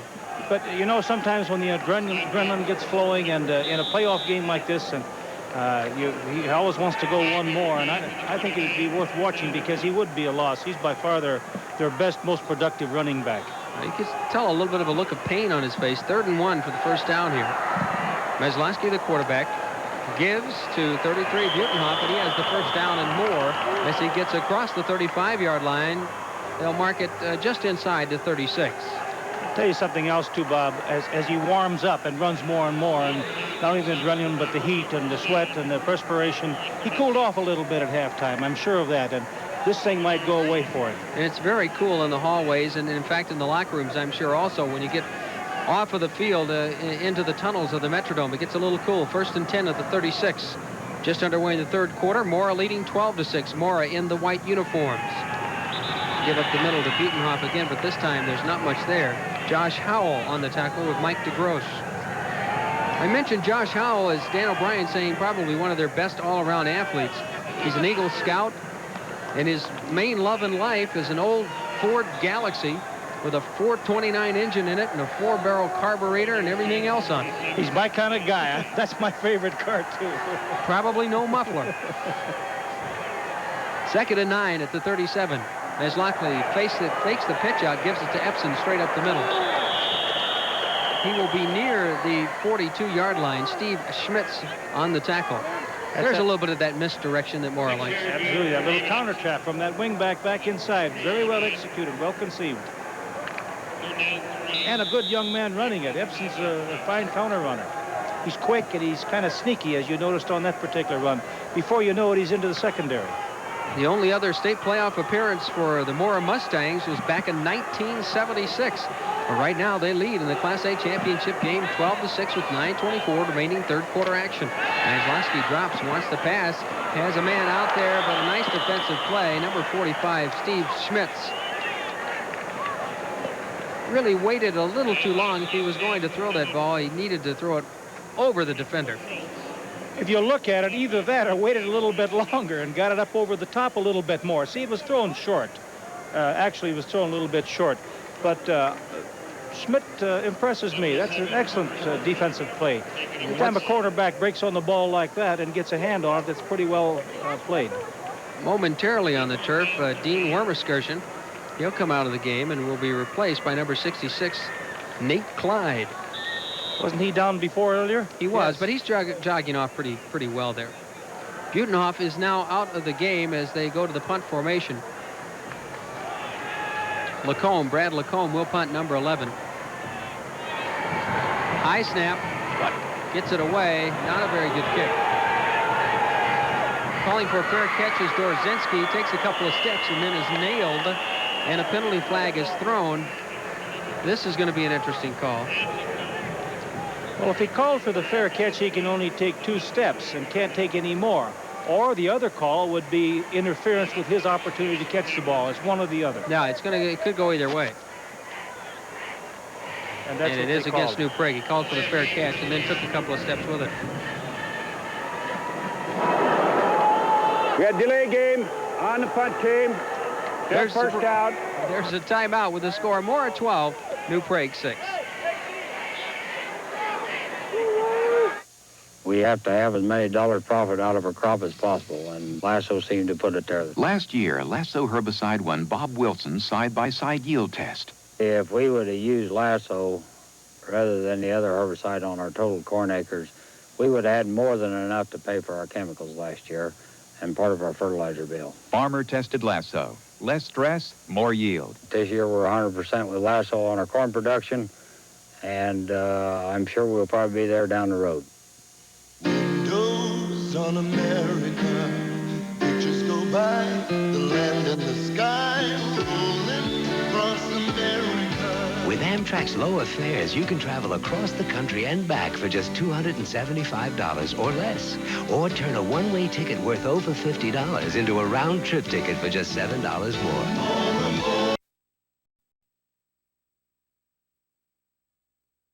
For New Prague, Coach Dan O'Brien worried at this particular point. Maslowski quickly to the line correction. That's Bartizal. Bartizal with a pitch out and turning the corner on the far side of the field, I believe, is Dorzinski, number 17. There he is, Eric Dorzinski. Given a helping hand by number 50 is Zwaber, Kurt Zwaber, the senior center. Gain of 6, second down and 4. Eric Dorzinski, you see him there, 10 carries, 56 yards on the day. It's been a very effective play for him all season. It's just a quick toss, pulling the tackle out on the corner and letting him use his speed. Wide to the near side comes Brad Beam. Bartizal, quarterback. Pesta and Dorzinski in the backfield. In motion is Keith Krause. Maybe a yard or two. I mentioned Keith Krause in motion. Dan O'Brien told me he was the most improved player on the team. Really didn't have a position until they tried him on defense at safety, and then he came on at safety, and now he also plays on the offense. That's improvement. You can make both sides. Third down, 3 yards to go for the first down. Ball on the 41. Third quarter action. New Prague trailing by 6. Bartizal wants to pass. No, it's a quarterback draw up the middle. Not enough for the first down. He will be short by about a yard. Jerry Black, number 54, making the tackle from his linebacker position. And that was a design play, naturally. Sometimes people think, well, he couldn't find anybody open, he ran with it, but that's a design quarterback draw. A little delay, fake the pass, allow it to open up a little bit. He is indeed a full yard short.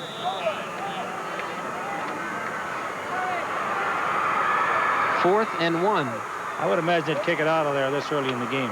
The 43. Looking at the huddle, though, it doesn't appear to be the case. They're going for it. That shows you what I know. Dan O'Brien gambling here in the third quarter.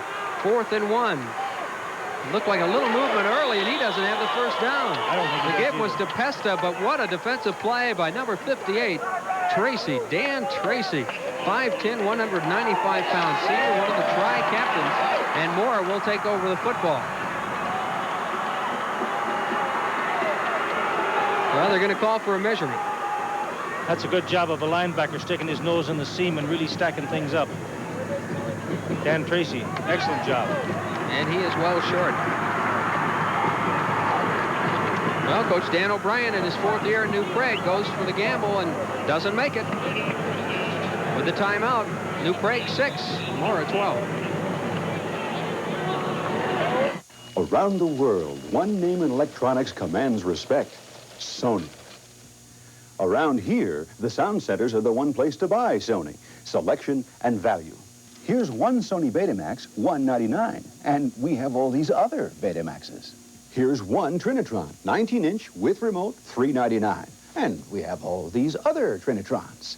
Over 500 Sony products at one price, but the lowest, only at the sound centers. This Christmas, get your kids a little magic at Hardee's. Just buy any sandwich, fries, and Coke, and you can get the magic of a classic Disney character for just $2.19. Lady, Bambi, Dumbo, Pinocchio, and one of the 101 Dalmatians. A different Disney character each week at Hardee's. Hardee's, where good people go, good food. We're back, Cal, and let's take a look at that 4th down situation. 4th and 1, Dan O'Brien gambling, and there you see, oh, what a great Scott, what a hit. I told you that was a shot in there. That's what you, filling a hole, filling a gap, and then really a picture tackle, just stacking them up, cutting the legs off from underneath him. No gain on the play. Maslowski at quarterback. Butenhoff and Schultz are the setbacks. And he gets to Butenhoff, who twists and turns his way to the 40-yard line. Steve Schmitz, number 45, on the tackle for New Prague. Little reverse pivot, inside handoff. Picked up about, what, 3?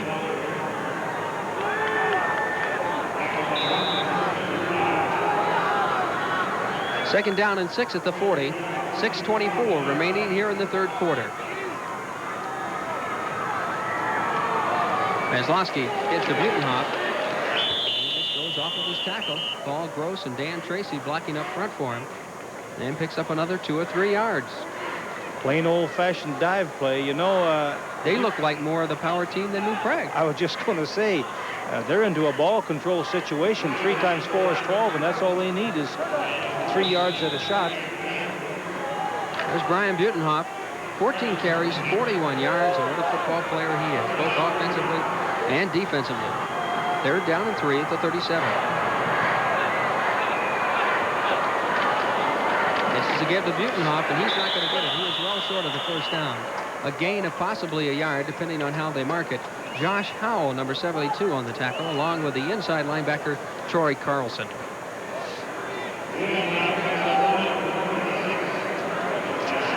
Butenhoff got about 45 yards. None of them are easy. All of them are straight ahead into what is a pretty good defense. Brings up a 4th and 2 situation. Brad Lacombe will come in. Back deep will be Brad Bean to receive the punt for New Prague, standing on his own 7-yard line, and it is late, and they did not get it.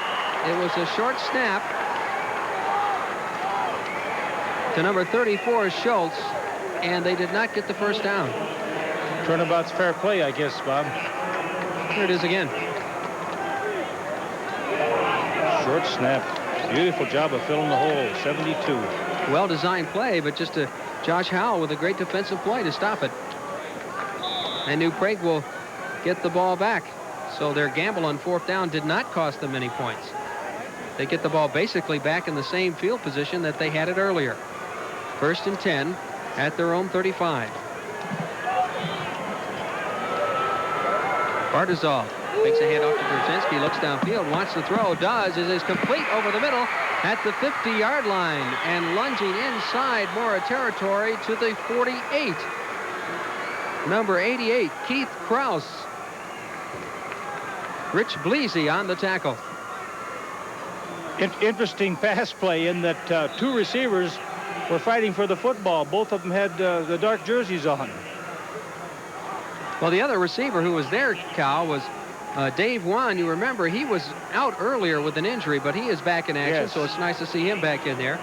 But Keith Krause, the man with no position last year, coming up with a big play. This is number 34, Pesta. I call that thug football. That's just straight ahead hammer football. Let's go to the sideline and Rob Lear.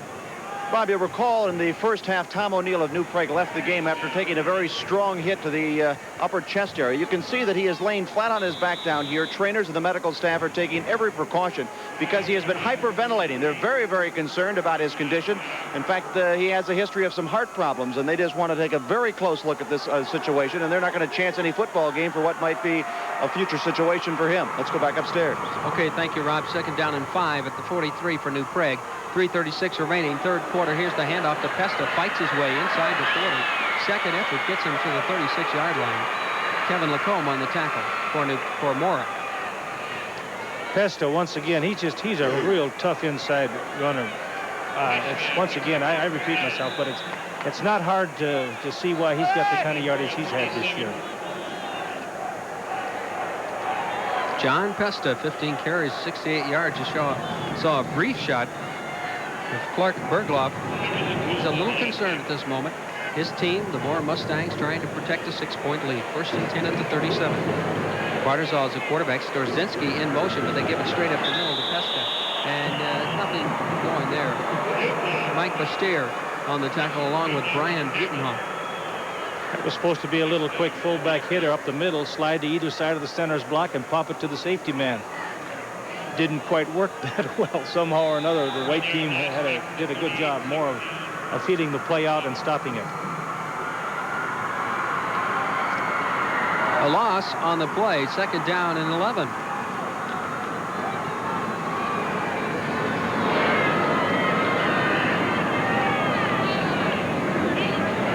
Bartizal drops. Gets it on the draw. This is Pesta.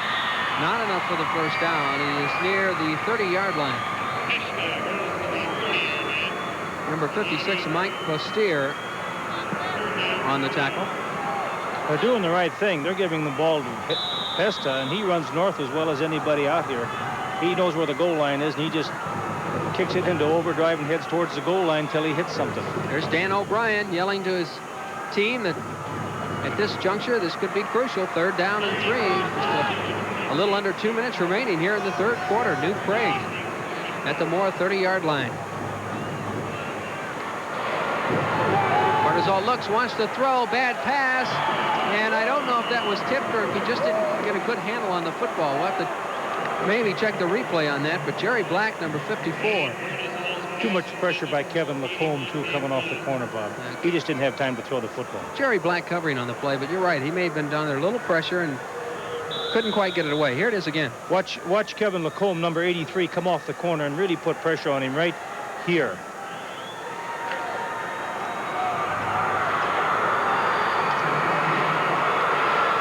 Fourth down and 3, and New Prague is going for it again.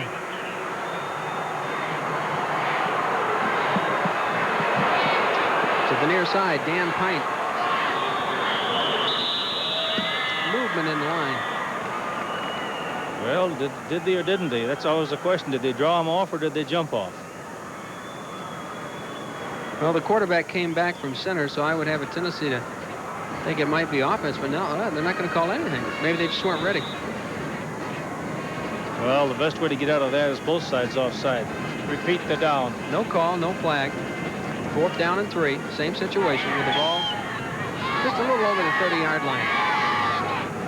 1 minute and 41 seconds remaining in the 3rd quarter. New Prague, the team with the football, trailing by 6 points.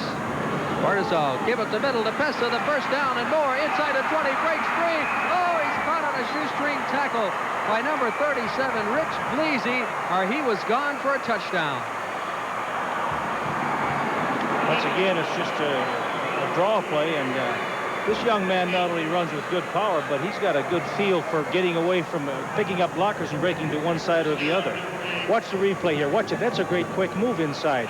Plus, he's got the power to bring his legs up out of there. Good tackle. Saved the touchdown, really. 18 rushes for 95 yards for John Pesta. I said he's getting close to 100. There's a break in the action with our score. Mora 12, New Prague 6. Bringing more entertainment to families like yours. That's what Maycom Satellite TV is all about. Adding over 100 crystal clear channels to your home TV. No one offers more exclusive features than Maycom. No other satellite system is backed by 35 years and $100 million in development and testing. Maycom is satellite TV. See Afterworld, Highway 100 next to Hoygards, St. Louis Park.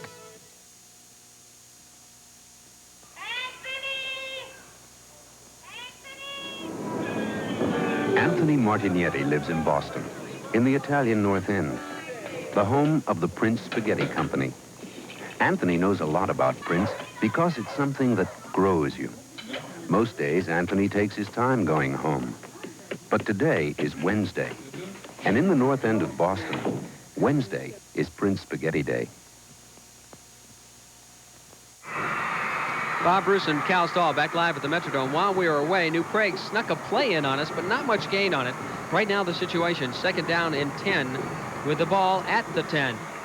That little quick hitter fullback play up the middle, they tried to drive Pesta up in there again, but this time the defensive line closed it off pretty well, and it was actually half a yard at the most. Class A championship game, 53 seconds remaining in the 3rd quarter. New Prague trying to tie this game up. They trail by 6. 2nd down. Cartazal takes the handoff, in trouble, breaks free, throws to the end zone at the goal line. It is off the hands of number 81, Dave Wan. Cartazal did a good job of getting that pass away. He was under heavy pressure. Paul Gross really put the pressure on that time. He was trying to break the perimeter where he had a little better throwing job, and he couldn't get it done, and he had to throw on a dead run. It wasn't that bad of a throw. It was a catchable pass, but a difficult catch.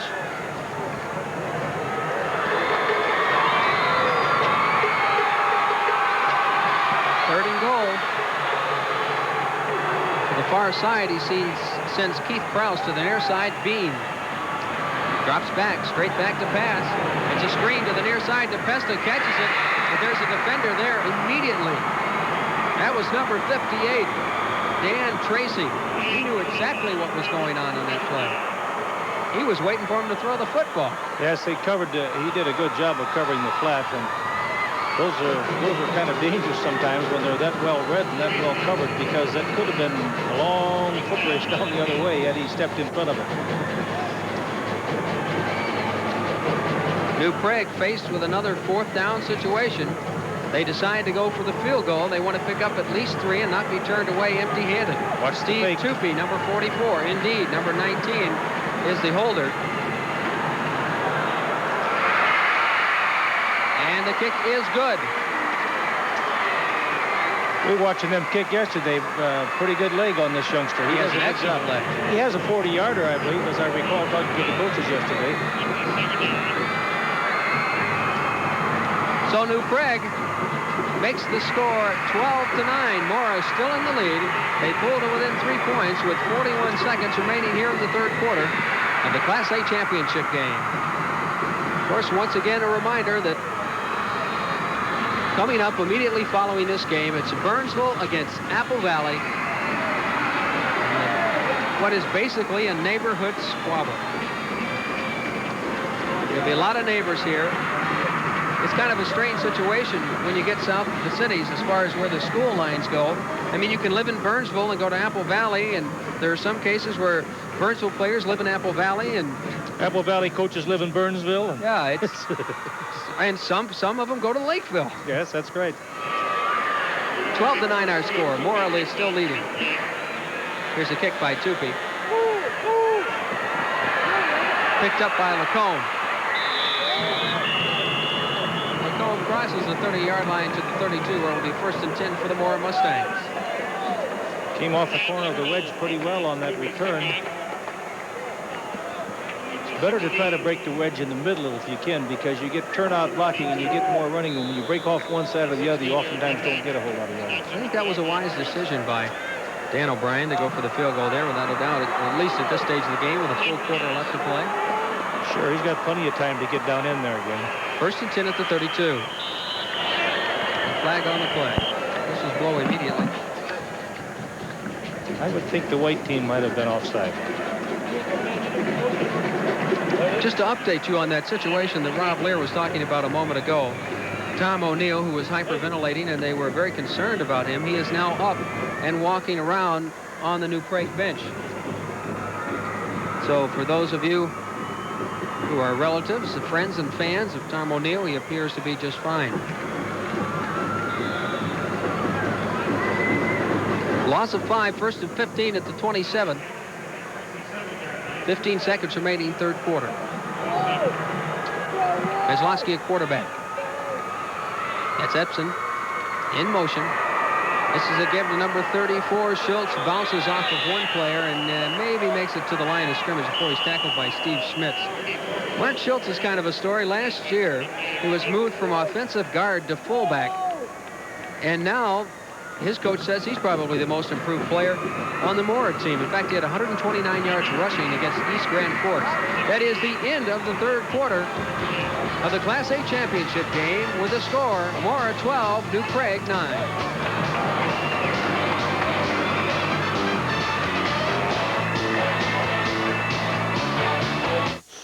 You don't have to go to extremes to brown sausages in your microwave. Now there are broiled and browned sausages from Hormel. Is it murder, or suicide? Uncle didn't kill himself. Conspiracy or coincidence? There's a clever murderer on the loose, and I'm going to find him. Is it real or imagined? Watson, we're going to solve this crime. Steven Spielberg presents Young Sherlock Holmes, directed by Barry Levinson, rated PG-13. Starts Wednesday at a theater near you. What are you going to cook for Thanksgiving? This week, Julia Child will be here to help you plan your Thanksgiving menu. Marriages begin happily, but they don't always stay that way. Find out how your marriage might be saved. Also, Emma Sams from the Colbys and Catherine Oxenberg from Dynasty on Good Morning America.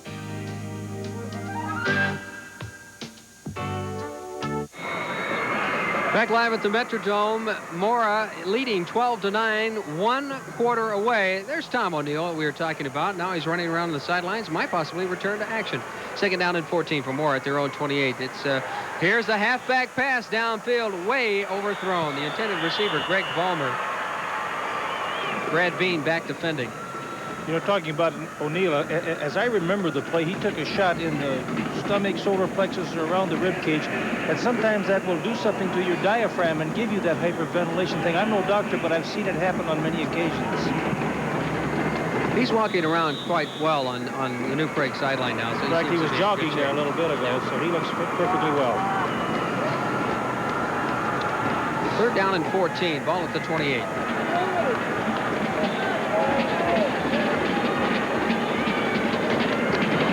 Back to pass, looking downfield, has a man there. It is. Epson is out of bounds. He has the first down. Dave Epson defending Tom Orr, number 44, New Prague. But it is indeed a first down for the Mora Mustangs. I was really impressed with their passing game yesterday, watching him work.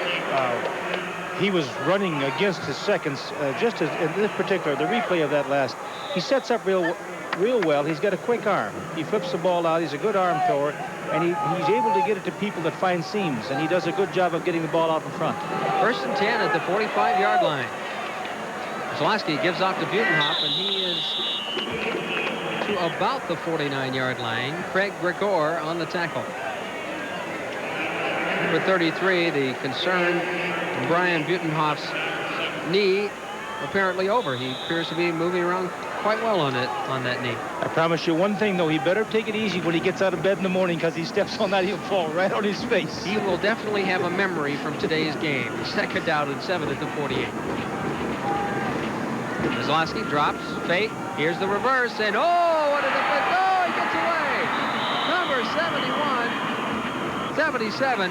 Dan Wormerskirchen was in there, but he got away, but Troy Carlson made the stop to put him away. Dan Wormerskirchen, great penetration on that play. Dave Epson, watch it. It's a fake, and a counter to Epson. Now watch the great play. But got away. Did a nice job. Once again, he's one of those wiry little backs that squirm around. You better wrap them up or they get away from you. Third and 10 at the 45. Zlowski to throw again. Looking to the near side, and Ballmer was the intended receiver. It is intercepted by Brad Bean. In fact, had Ballmer caught the ball, he had gone out of bounds. So illegal, absolutely. He went out of bounds, and no one forced him out. He went out of bounds and got back in. In fact, the official was reaching for the rag when it was intercepted. Here's a replay again on that, and we'll show you exactly what we were talking about. Look for number 44, Ballmer on the near side, as Maslowski rolls, looks, and throws, and I don't know if we're going to see it on this particular angle. No, but he was right out of bounds. Number 44, Ballmer, he had already gone out of bounds. Yes. Nice interception. And then came back in. Very nice interception. Going to the height of the ball. That's very important, to get to the height. We'll be back with more action of the Class A championship game. Our score, Mora 12, New Prague 9. Golden light leads your taste to a fresh new place where tender garden vegetables and rich cheeses are touched by golden light. Golden light.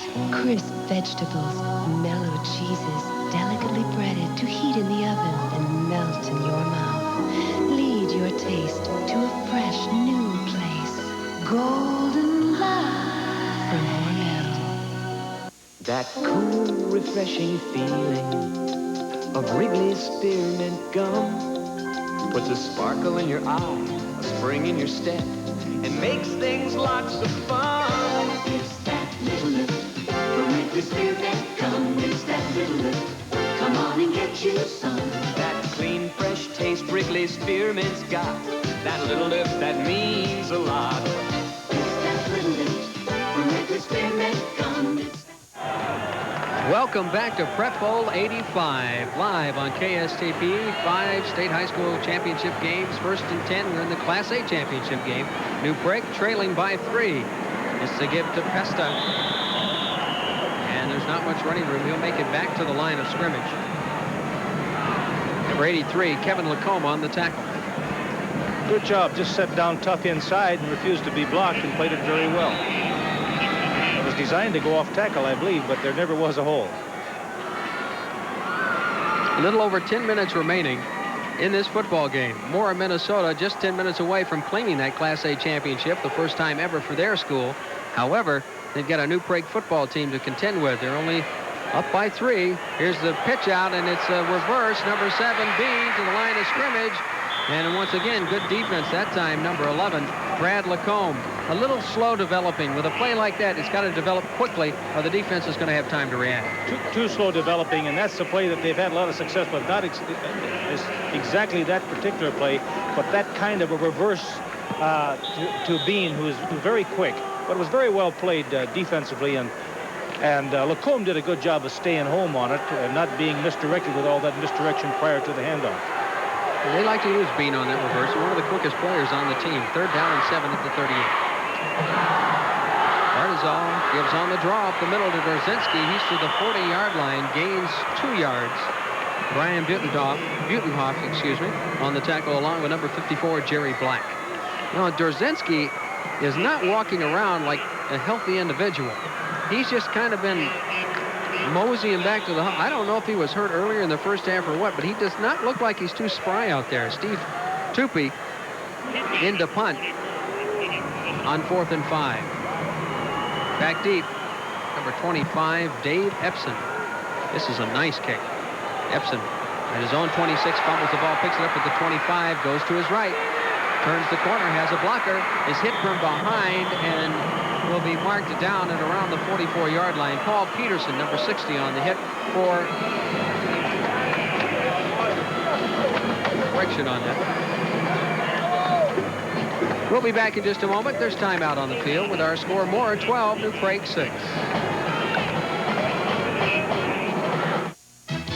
In the land of Dairy Queen. Come on in for our home-style double burger with cheese and bacon. Now only $1.59. Looks, cooks, and tastes like homemade. Thick, juicy, and tender. Our home-style double burger with golden cheese and savory bacon. Now only $1.59. The best deal this side of home is at Dairy Queen. When Lasso herbicide won Bud Riffelmeyer's yield test by over 4 bushels per acre, it made him think. If somebody can pick up $4,000 or $5,000 extra dollars by using a certain product, I think it's just something that they can't afford not to be taking a very close look at. Lasso has a yield advantage that's been proven in thousands of on-farm tests around the country. Lasso, less stress, more yield. I know I'm going to continue to use Lasso. 33-yard punt with a 17-yard return by Dave Epson. Jeff Cromie, number 60, is the man we were looking for, who made the tackle. Mora, 1st and 10 at the 43-yard line. Kozlowski, quarterback hand straight up the middle. They pretty much stay with that same play. Josh Howe, number 72, and Mike DeGrossa on the tackle. Mark Schultz, the ball carrier, number 34. 129 yards against East Grand Forks. Great game for him, and a game won by a score of 22-16 by Mora. Little short trap. They've worked that inside trapping game pretty well, but New Prague's doing a good job of setting down hard inside on it, not giving them a big hole. 2nd and 8 at the 45. Kozlowski, hands off tackle to number 33, Butenhoff.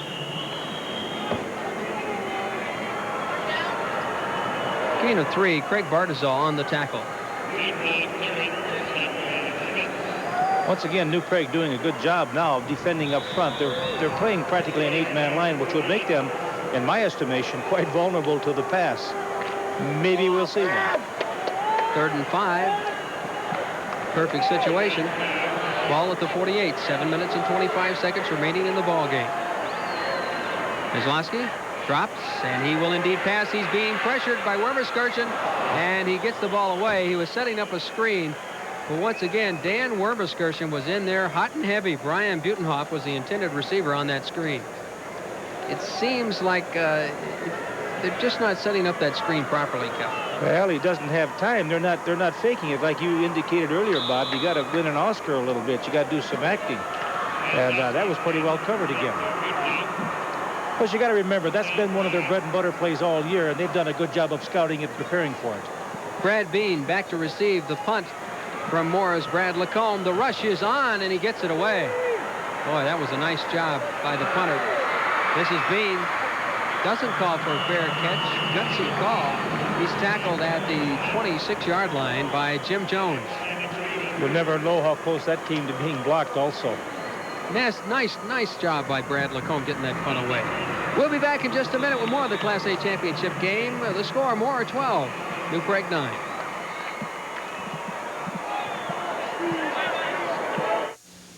Did you know that over 8 hours of hand labor go into the average Foreman and Clark suit? Take a look at this coat. See the slightly uneven stitches? They're hand sewn to make the coat more comfortable and resilient. And that's not all. This coat is part of a vested suit that sells for a lot less than you might expect. So look closely when you shop for your next suit, sport coat, or overcoat. And look for this label. It's your best guarantee of quality and low price in men's clothing.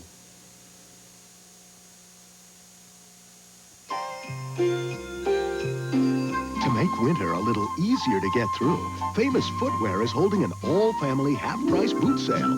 Right now, buy one pair at our everyday low price and get a second pair at 50% off. That's half price on fashion boots, moon boots, sport boots, and cold weather boots.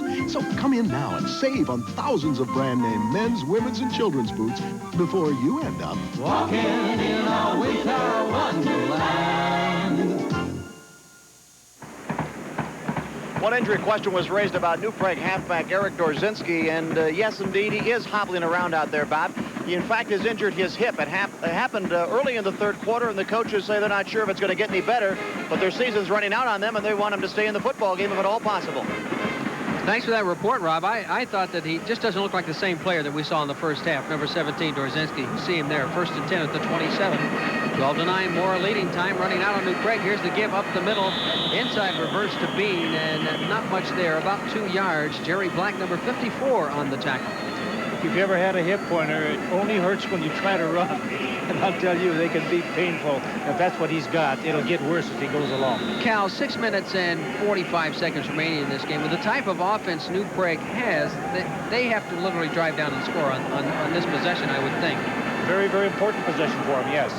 2nd and 8 at the 29. The lone setback is Pesta. Here's the throw out to the near side, and are they going to call that a fumble? They did not rule it incomplete immediately as they did earlier, and they recovered. They will retain possession. Be 3rd down and just about 10 yards. We'll call it 10 yards on the far side.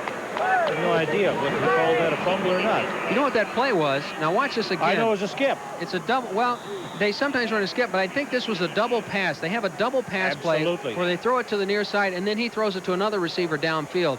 You're exactly right. That's what it was going to be. I thought it was that skip pass they were working on yesterday. That's another one that we may see before this game is through, because they may have to go to some gadget plays. 5:50 they need to open it up. Now. 3rd and 10, without a doubt. Drops back straight, looking over the middle. Man open. It is complete to number 88. It is fumbled, picked up by Mora's number 11, Brad Lacombe. He returns it to the 35-yard line. Keith Krause made the big reception, had the first down, but Brad Lacombe came up with the fumble, and Krause is down and injured. Took a big hit after he caught that football.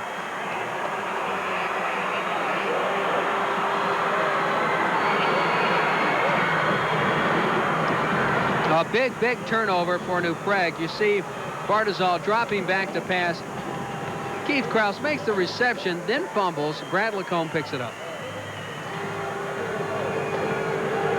I'll tell you, I'll go with number 7 on that. Siri. Beautiful shot on it. He caused the fumble by just coming hats and shoulder pads right up into the ball and did a great job of shaking the ball loose. Well, that'd be number 7, Steve Sorry. What's Sorry on this? This is a beautiful shot. Good catch, turns, and boom, right there. A lot of hat and pads on that shot. Definitely and that's what shook the ball loose. Mora with a big opportunity to put this game away with 5 minutes to play. 12-9 they lead. After the turnover, the fumble recovery, 1st and 10 at the 35. This is number 33. Another fumble. Loose football. Butenhoff fumbled it. And New Craig comes right back up with it. Mike DeGrosse, I believe, caused that fumble for New Craig. Possibly recovered it. We'll have to check it again. Yeah, it does appear to be that Mike DeGrosse recovered it, number 7. That's a play they'd really like to have this one back because they had a chance to put this thing away. Now they put New Craig right back in the ball game, but New Craig's going to have to do something. It's 5-18. A total of 8 turnovers in this game.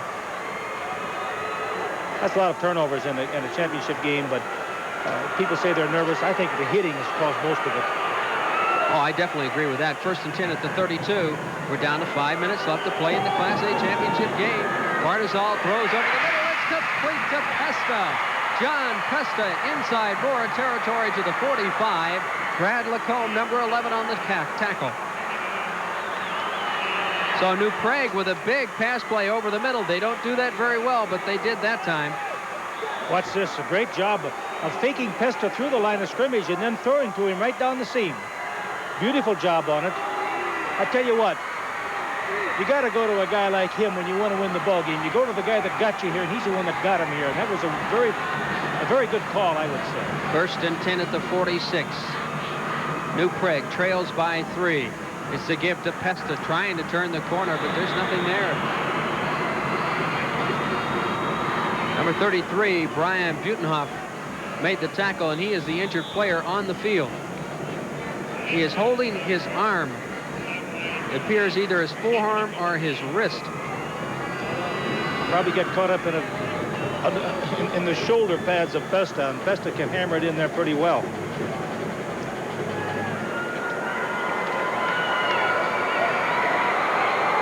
You know, we've had several people down, Bob, in this game, but thank goodness nothing very seriously. I think that's just credit to the intensity of the game. I think the turnovers and the people that have been on the ground are the intensity of the game.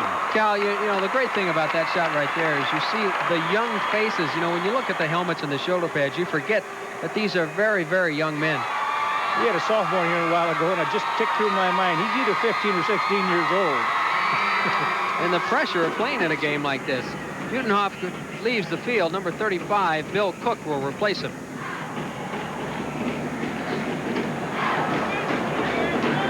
Now, this is a do-or-die drive, but you know what? They've got to take Pesta and just hammer him north, or somebody like that.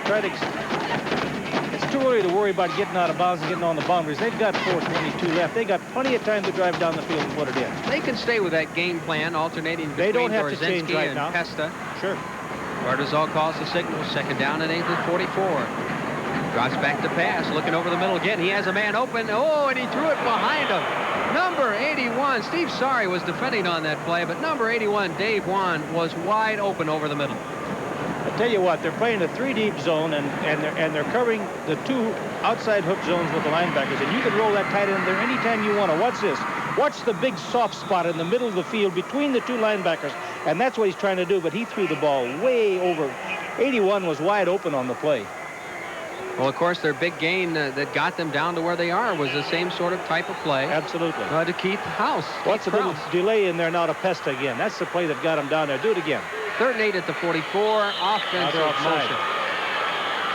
Number 72, Josh Howell. Scott Jerick also was moving a little bit. Illegal procedure against the offense. There's nothing more embarrassing. The only time an offensive lineman's name gets called is when he's offside. Offense. Repeat the down. Well, at this stage of the game, with 4:03 remaining, you don't want to be too greedy with third down and about 13 yards to go. You can pick up maybe 6 or 7 yards and then go for 6 or 7 on fourth down, because obviously they'll go for it on fourth down. You got to divide it in two if you can. New Prague with 4 penalties. Barzal at quarterback, number 11. 3rd and 13. Drop back to pass. Little shovel pass up into the middle to Tom O'Neill. And he will not even make it back to the original line of scrimmage. Number 60, Paul Peterson on the play.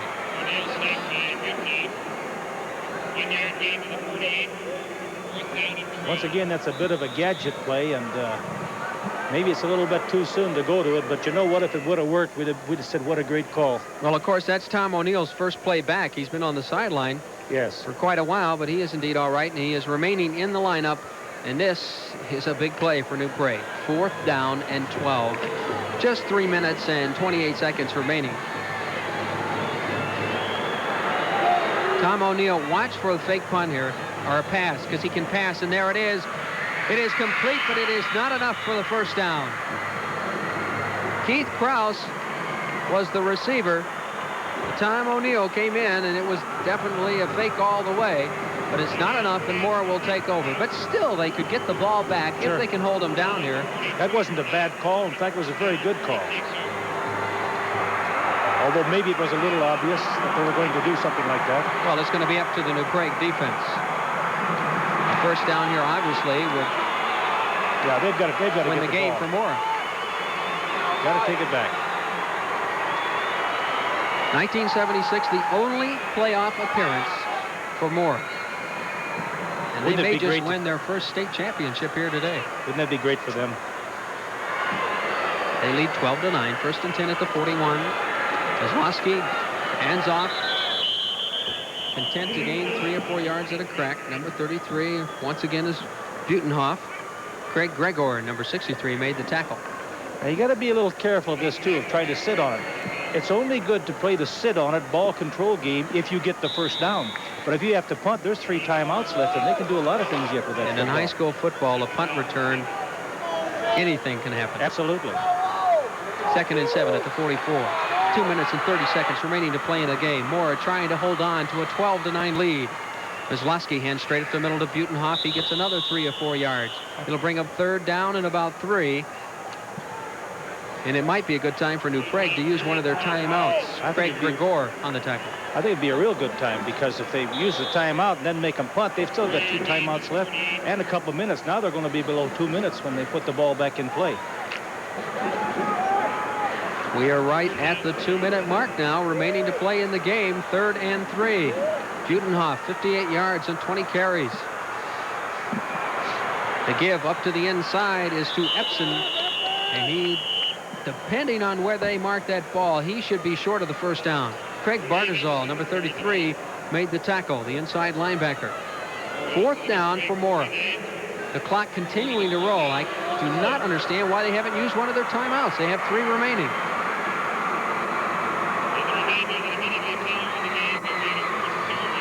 They really should stop it now, Bob. But maybe they've got something in their 2-minute offense or whatever where they need those timeouts. By the time they get the football, they may have less than a minute to play. Dorzinski and Bean back deep. We might see some kind of a handoff here. Delay of game will be called against Mora. Brad Lacombe, the punter, for Mora. You might watch this when they receive this punt to see what they do with it. They may cross and do a reverse. On the white. 4th down. That would definitely be something that you might want to try at this juncture. Maybe even a throwback. I've seen that several times. Oh, yeah. Run one way, stop, throw back across the field. That's exceptionally effective on kickoffs. Dorzinski has been brought off the field. He has been injured a little bit and hasn't been running as well, so they bring Pesta out there, and also Bean, number 7. Here's the punt. Bean will take it at his own 26. To the near sideline. Has some blocking. Breaks free to the 50. He could be gone. 1 man left. Touchdown, New Prague. Brad Bean, number 7, takes it at his own 26-yard line. Well, all of our strategy about timeouts and everything, it all went down the tube with one great run by Bean. And you remember what he said yesterday? If we ever can shake him loose, he can fly. Who needs a timeout when you have a great punt return?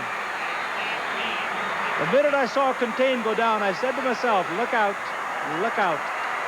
And he turned it on. He's close to a 75-yard punt return. Watch this again, and watch the wall set up by New Prague. Watch the Contain break down on the lower right-hand corner if you can see it. Right there. Once he gets outside of that Contain, he's got a good shot because he's got the wall for him. Good field back here. Look out for the clip. That's one thing you got to be careful of. Otherwise, he's just got running room. He's got a man out front here. If you watch right there, no, that isn't him. And he did have a man out front. Who was the man that threw the first crucial block? John Pesta. Who else? Number 34. And a great coaching move by Dan O'Brien because he took Dorzinski off the field before the punt and put Pesca in because of his blocking ability. Dorzinski was hurting a little bit. He put a healthy player in, and that coaching move may have just won him this football game. Well, it's never over till it's over, but that sure helped New Prague's cause a lot. Steve Tupi in to kick. It is good. And New Prague leads 16-12, and if Mora wants to win the Class A championship, they're going to have to put the ball in the end zone. And they have the ability to do that. They've got the passing game.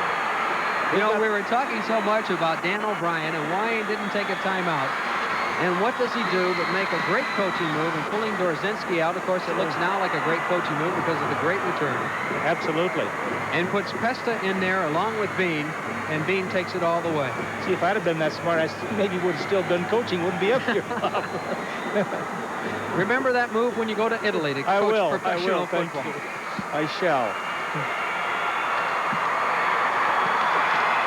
Well, there's 53 seconds remaining. Brad Lacombe and Mark Schultz are back deep. Steve Tupi will kick off. And folks, let me tell you, in high school football, the same thing could happen on this kickoff. They do kick it deep. Good Lacombe. Fights his way across the 35 to the 37-yard line. And it will be 1st and 10, a 19-yard kickoff return. 1st and 10 at the 37-yard line with 47 seconds remaining. Chuck Maslowski and his teammates definitely have their work cut out for him. Anything, you might see anything at this point. He drops back to pass, looks downfield, wanting Epson, throws out to the near sideline. It is out of bounds, and the clock will automatically stop. Moore with 3 timeouts. With their passing game, they can move that ball down the field very well. The problem is that they've got to have the touchdown. Here it is, that punt return. Takes it at his own 26. Key block there is number 63. Another key block on the peel back. A good lead blocker down front. All he has to do is screen him off so pursuit doesn't get him. And he's all by himself the last 20, 30 yards. 2nd and 10, Maslowski looking deep, throws to the near side. Incomplete, intended for Mark Schultz. Craig Gregor putting the pressure on Chuck Maslowski.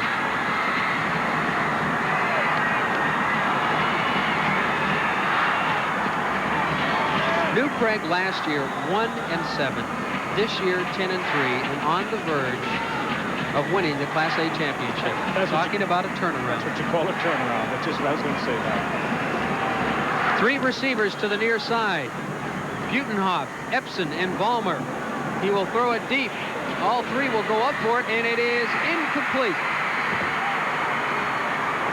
Epson had his hands on it momentarily, and the Mora Mustangs will be down till their last down possibly in this football game. 4th down and 10 with 30 seconds remaining. That was the alley-oop, the Hail Mary, or whatever other name people call it.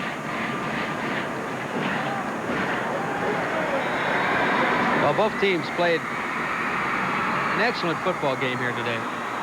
It was definitely up for grabs, and the big play seems to have broken it open for New Prague.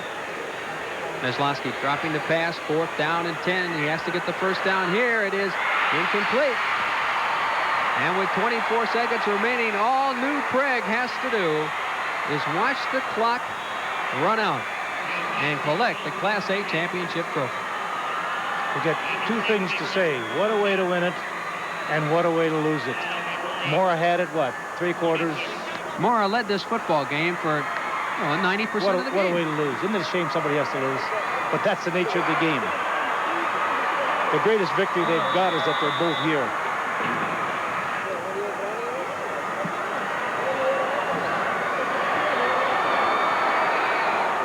First and 10 at the 37, but obviously all Brian Barterzal wants to do is take the snap and watch the clock tick off. State champions in 1973 and 74 in Class B, but now in Class A, they pull in their first championship trophy at that level. Mora will use one of their timeouts to stop the clock. There's Dan O'Brien, and a happy fellow he is.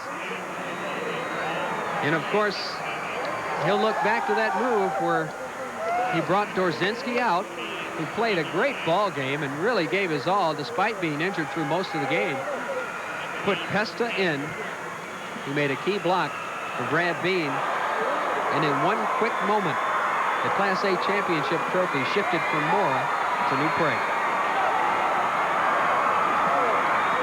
He'll never realize until he wakes up in the morning probably what a great feat it was to turn that thing around from what he had last year and then end up with the championship trophy in their trophy case. That's quite a turnaround. And sometimes you have to pinch yourself when those things happen to you. He'll realize that long about morning. Well, there you see the sad faces on the Mora sidelines. Definitely nothing to be ashamed of. They both played excellent games. And Buck Bergloff, I tell you, he had a great game plan. He is outsized quite a bit by New Prague. But they played tooth and nail with him all along and led this football game for 90% of the game. Probably mismatched in size, but no other way. Not in ability or in heart. Barterzal takes the snap, rolls, wants to use as much time as he possibly can. Another timeout will be called, and we will have one more play in this football game. There's 8 seconds as the clock is stopped. And New Prague will be the Class A championship. And if you thought this game was exciting, whoa, wait till the next game with Burnsville and Apple Valley. Here are two teams that can put up loads of points. They've got great defenses. It's just going to be a battle back and forth. They're just excellent talent all the way around. And wait till you see the quarterbacks of those two teams. Dot Lee of Burnsville, probably, I think, one of the most talented football players in the state. It's going to be a back alley fight. And it really is a back alley fight because the same alley runs through both of their towns. And in the last 3 years, we have yet to have the AA game. It always goes down to the final 2 minutes of play before that game is decided. But I guess that's the playoff system allows that to happen because by and large, your better teams get here year after year. And don't forget, we've got that great masked band performance at halftime of that AA game, which is a great show. There you see the hero, Brad Bean. Don't you know that when he's 30, 40 years old, he's going to look back at his high school years, and that's going to be the greatest moment that he'll remember. Without any question. Should be the last play of the Class A championship of 1985. It is. And the celebration, both here at the Metrodome and back home in New Prague, is underway. The Farm Boys. They're proud of being from a farming community. They love to tell people that the Farm Boys are bringing home the trophy. I have a hunch there's not a whole lot going on in New Prague because I think they're all probably here. I don't know who's tending the store, but there's a whole lot of those folks here. Well, I want Rob Lear, when he talks to Dan O'Brien, to talk about the great substitution that he made at the last instant. Because Dorzinski was on the field and was ready to receive the punt. Changed his mind at the last instant and put Dan Pesta in there. And it turned out to be the key play in the game. 73-yard punt return by Brad Bean. What a way to win it and what a way to lose it. I repeat myself on that, but that's the thrills and of the game, and that's the ups and downs. And that's why it's one of the greatest games as far as I'm concerned. And in this great country of ours, to me, it's one of the great games. Let's go down to the field for the presentation of the Class A championship trophy.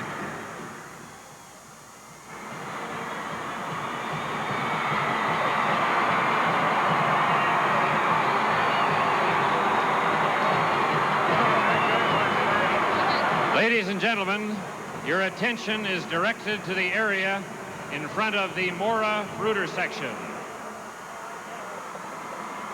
Donald Faulkner, school board member at Sandstone, and Jim Sauter, superintendent at Grand Rapids, assisted by the Minnesota State High School League executive staff, will make the trophy presentation. Will the captains of the Mora team please come forward to receive their silver medals and their second place trophy.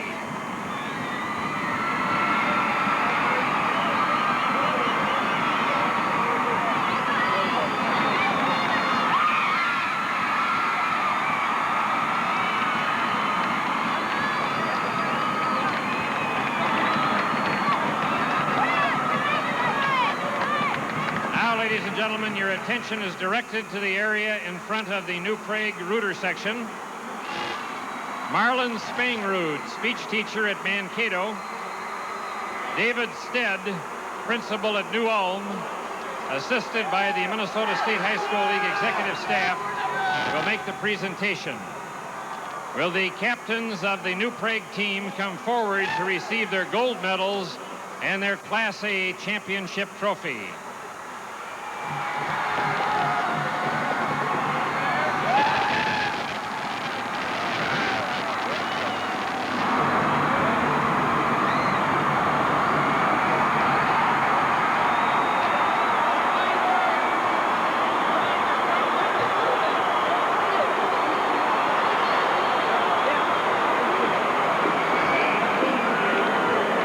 Coach Dan O'Brien, in his 4th year at New Prague, has won a state championship. Not too many coaches can say that they've won one that quickly. There's a whole lot of coaches can't say they ever won one, let alone in 4 years. And taking a program that was really at the bottom and turning it around, he's done a magnificent job. We're going to be back to talk to the coach and the players of New Prague right after this.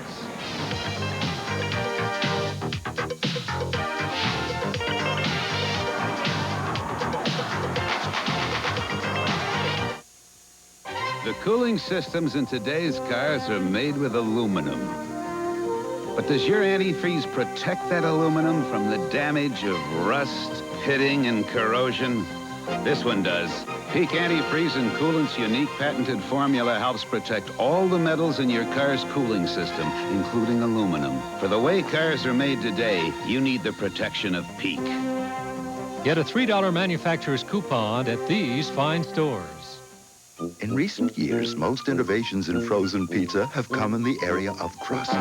Thicker crusts, thinner crusts, lighter crusts, crustier crusts. New Double Top Pizza from Tombstone puts the crust where it belongs, on the bottom of the top. And our crusts are doing double duty, because Double Top doubles the toppings.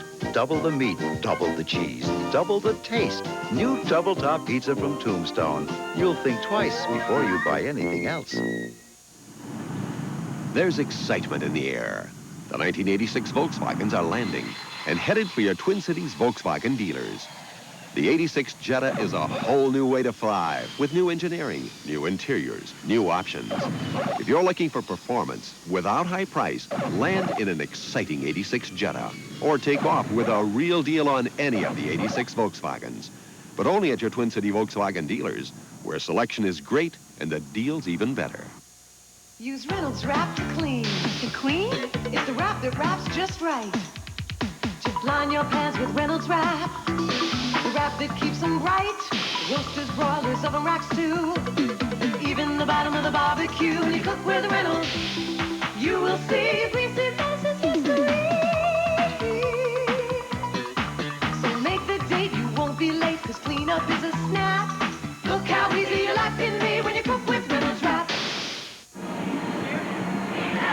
We are back at the Metrodome with the Class A champions, New Prague, and Coach Dan O'Brien, and of course the man of the hour, Brad Bean, who came away with that big punt return to come away with the victory. And Coach, I have to start with you. First of all, congratulations. And an omission of sorts, you said you played that whole second half without your real offensive weapon.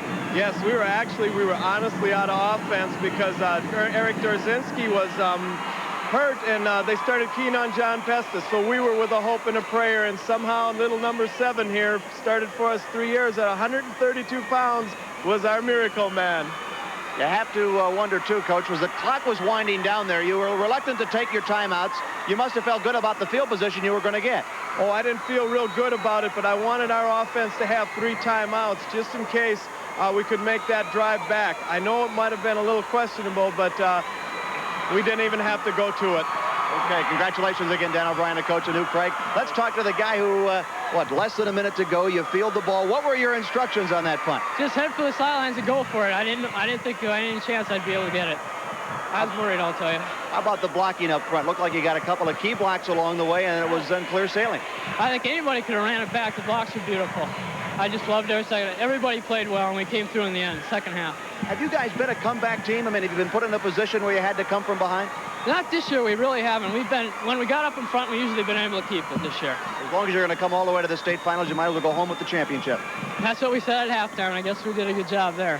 Congratulations. The man of the hour for New Prague, who comes away with that 73 touchdown yard run for the big score. Bob, let's go back to the booth. Okay, thank you, Rob. And that is indeed the highlight we're going to take a look at from the second half of that great game. Mora led for much of the game, but then New Prague and Brad Bean and the great coaching substitution. Here's an end zone look of the return. Cal? It was a good enough punt, but the big thing about it was the blocking at the line of scrimmage, then the peel back, then the lane. Watch him pick up the lane, almost a clip, but fell over the top of it. And he's got nothing but running room now because he's still got a blocker out front of him. Yesterday, his coach said, if we can just get the ball to that little rascal on some occasion where he's got some running room, he'll do it for us. And he took a long time, but they finally got it to him under the occasion. Tried a couple of times and used the speed on the reverse, and then when you least expect it on the punt return, they use that speed as New Prague goes on to win the Class A championship game 16-12. Let's recap what we've had for you today here at Prep 085. We started early this morning. You see the Class A game won by New Prague by a score of 16-12. Earlier today, Glendon Felton won the Class C championship game 38-14. After that, in the 9-man game, it was Westbrook 45, Norman County West 18.